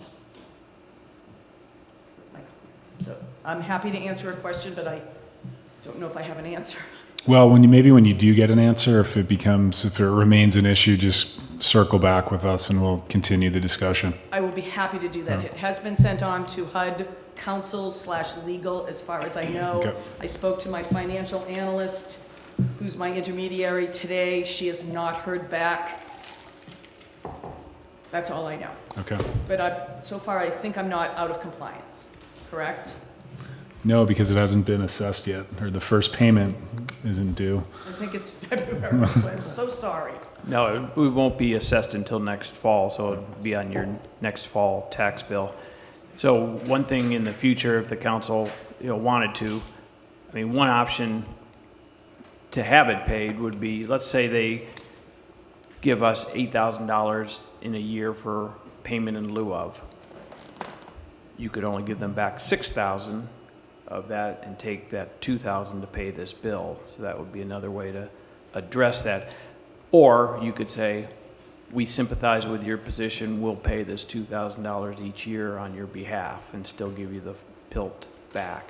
Mm-hmm. But a way that it would come out of funds that they get would be not to give them the full payment in lieu of back that they pay us, which you did vote to do a couple of years ago and is in the interlocal agreement. So if you didn't want to do that, you'd probably have to change the interlocal agreement again. Okay. Thanks, Chuck. Thank you. I appreciate Thanks, Lori. it. And again, I'm sorry for any of this, but I don't know where to find them. Thank you. Thank you. We'll move on to Resolution 17 what I believe will be 9, and it's regarding our Climate Action Committee. Just as a reminder, we requested that Angie revise the resolution, which is included in your packet, to include up to 9 members, 8 of which would be citizens at large, and then of course Richard serving on behalf of the council. At the last meeting, I appointed and you ratified Mike Koupel, Sierra McCartney, Robin Kelson, Ryan Richardson, Ruth Ann Coffey, and Jeff Arcell, and Richard. And it was the idea that once we brought back this resolution, we would then appoint Nancy Woodruff and Ryder Deloila, I can't pronounce that for some, Delaloy, who called me on Monday, actually Friday, excuse me, and he's concerned about the time commitment with the committee. So he indicated that he would like to participate as a non-voting, unofficial member, as a liaison between the Whitefish School District and the Climate Action Committee, and that he'd do his best to attend the meetings, but just right now, given other family commitments, he can't commit to the regular meeting schedule. So with that said, after we adopt this resolution, I would like to go ahead and make those remaining 2 appointments, and those will be, and you'll need to ratify these, Nancy Woodruff and then Kate McMahon as a replacement to Ryder. But first we'll need to act on the amended resolution. Andy? I would move to adopt Resolution 17-09, correct? I think we're at. Correct. Resolution expanding the Whitefish Climate Action Plan Committee. Is there a second to the motion? Seconded by Councilor Hildner. All those in favor of the motion, please raise your hand. Those opposed, like sign, and that carries unanimously, Michelle. And I will go ahead and move to appoint Nancy Woodruff and Kate McMahon to the Climate Action Committee. And that'll need ratification by the council with a show of hands, perhaps. And that's unanimous, Michelle, as well. Mr. Mayor, that committee also meets for the first time tomorrow. Oh, great. Comments on the 911 interlocal agreement as a follow-up to our meeting last Monday? Katie?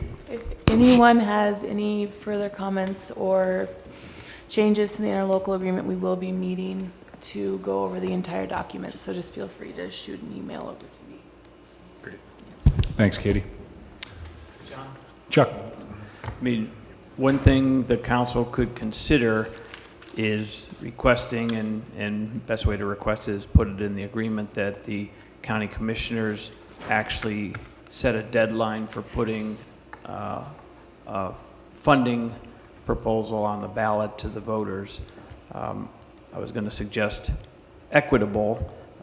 There was, in the committee work, some discussion on whether or not to include the word equitable in the topic about the funding. I know Susan Nicosia wanted to include it, and then Tara, the county attorney, felt that it was redundant because if it was acceptable and agreeable or something, it would therefore be equitable. But I think if you do the interlocal agreement without getting a commitment to putting it on the ballot, then it's really just the housekeeping efforts that they talked about, and I think the funding will continue to be kicked down the road. I started working on the funding 8 years ago, and we're still working on it, and we haven't gotten any closer to resolving it. And without some sort of deadline, now I think the commissioners would resist a deadline. I do know we've talked with among the managers that maybe a good way for the county to do it would be to build it in with whatever jail, capital, and operating levy they would have to do under a public safety levy. I mean, they're going to have a capital bond issue levy for that to go to the voters to build a jail, and then they'll have to have an O&M public safety operating levy to operate it and have more jailers for a bigger space, et cetera, and that would probably be a good time to include the 911 in a public safety levy. But I do think if we ask in the city of Kalispell or the other jurisdictions to ask for a deadline of a ballot issue in the interlocal agreement, you'll probably be met with some resistance. That doesn't mean you shouldn't ask for it, though. So. Thoughts, comments? Jen? My only concern with adding the deadline for that funding is that this interlocal agreement will supersede that potential loss of the ballot election. So then what? I mean, so we lose another ballot measure. Are we still able to then go after funding because we only put one deadline in there? Well, yeah, I mean, I think you'd keep the same wording in the funding in there still, but say in addition to this, the parties agree that Flathead County will put a ballot issue on the ballot. You know, I mean, I was thinking by November 2018. That's their next general ballot. You know, that seems it seems and it is a short time, but on the other hand, the next best time would be November 2020, and I think that's putting it too far off. I think they would resist a special election, which if you don't do a special election, you've got November 2018 and November 2020, and special elections are expensive for the county. I think it's $50,000, $60,000, so I'm sure they'd resist a special election. So I sort of think, ask for a commitment of November 2018, but I think there'd be a lot of pushback on that. And Further comments? Andy? I agree with Chuck. I think we do need to put something in there because I'm concerned that they're going to continue to kick the can down the road. And then I think Chief's still hiding over there behind the bushes. I want to ask him a quick question.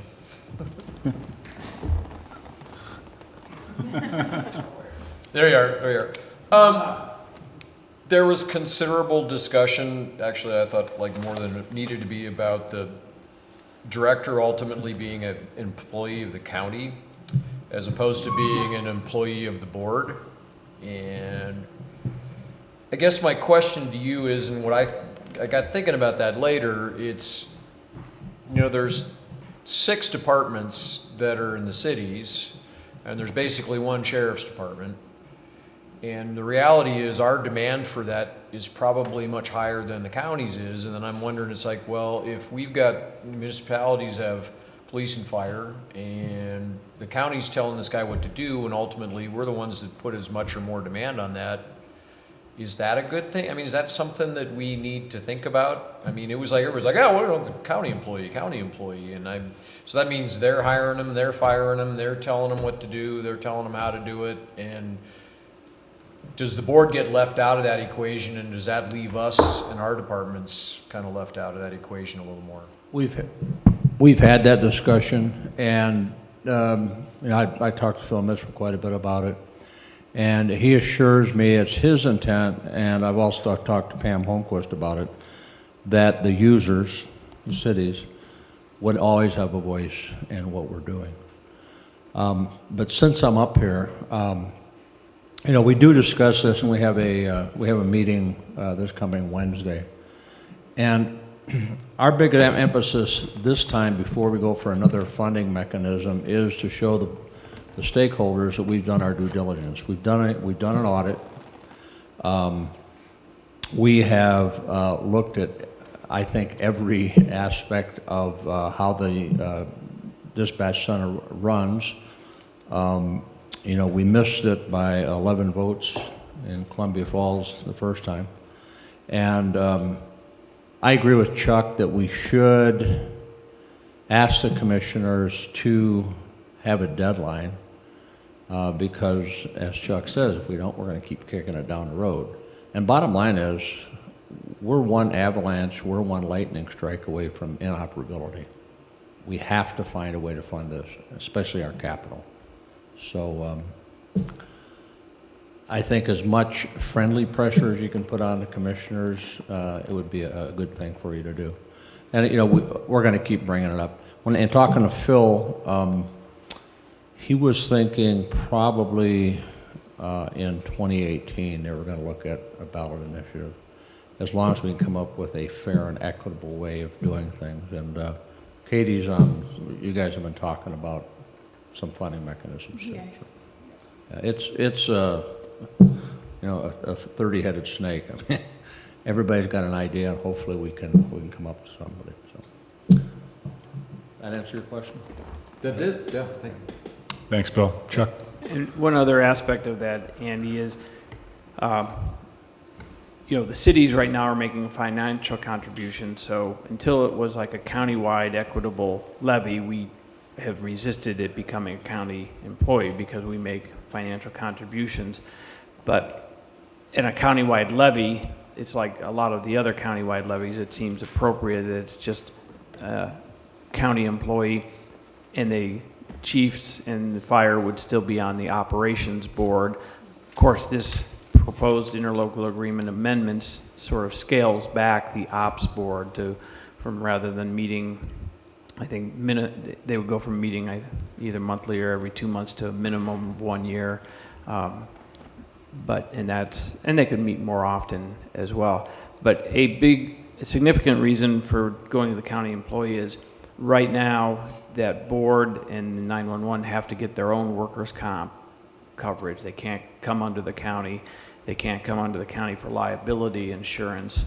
And I think, I don't remember the amount of savings from a few years ago, but when we found that out, I mean, it's significant. It's probably at least $30,000 a year in insurance savings if they could be under the county umbrella or one of the jurisdictions for both workers' comp and liability.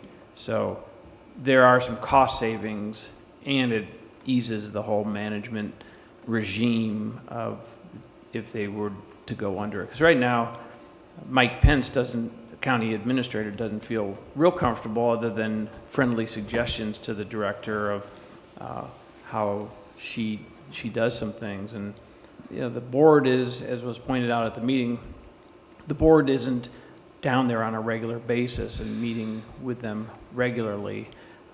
So we tend to think having more county oversight on a regular basis would be good, and plus there'd be some cost savings.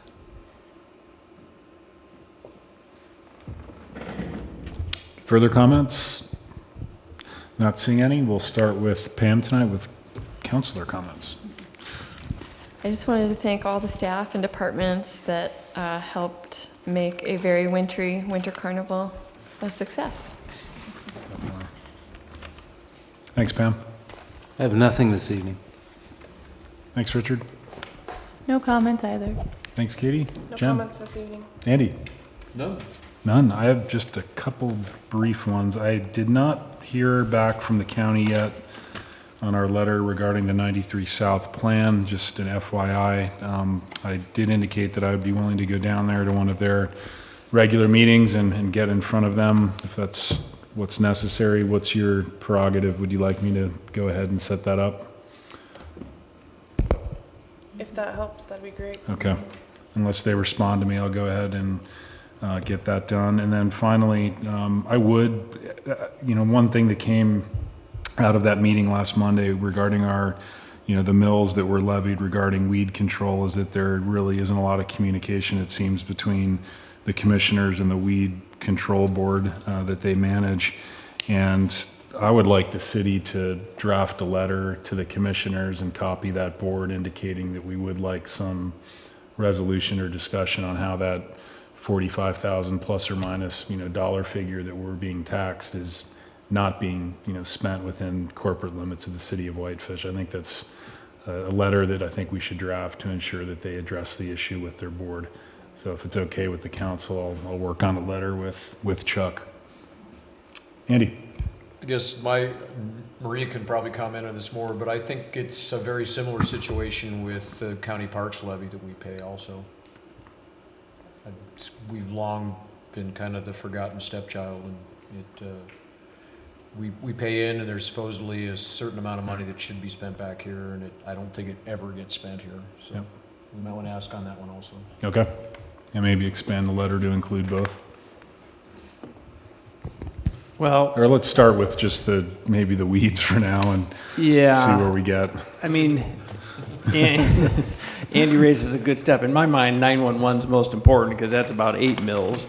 Weeds about 1.7 mills, and I don't know what the county park levy is. I was just going to bring up, we almost essentially have annexed the park over off of West Lakeshore Drive. I mean, we annexed everywhere around it. So it's almost regarded as a city park, and they do spend some money on there, not probably a whole lot. They are interested in spending some more money on that. So Andy's point is correct, but that at least that West Lakeshore Park might be an area that we get some back. And of course, they make the point that city residents can use county parks, and of course, the reverse is what happens more, and we don't get any money from the county residents who use city parks all the time. So it's a good discussion to have, and don't let it, don't ever forget that. So if you want to bring it up, we can. I just think, there is some benefit for us from that levy. Let's limit this letter just to the weed issue for now. And then my final point, I wanted to congratulate Stoltz, Fish, Wildlife, and Parks and the Trust for Public Land for closing on the Trumbull Creek easement, another 7,100 acres in addition to the 3,000 that we helped preserve for a total of over 10,000 acres. So now when you look north into Flathead Valley from Big Mountain east all the way to the city of Columbia Falls, we've got unobstructed, gorgeous views of our valley, and hold faith that the North Whitefish Lake project will close as well. They're still in negotiations with Weyerhaeusers, and there's some pretty creative things going on right now on that front. So we're hopeful that that'll continue moving along as well. And on that note, we are adjourned.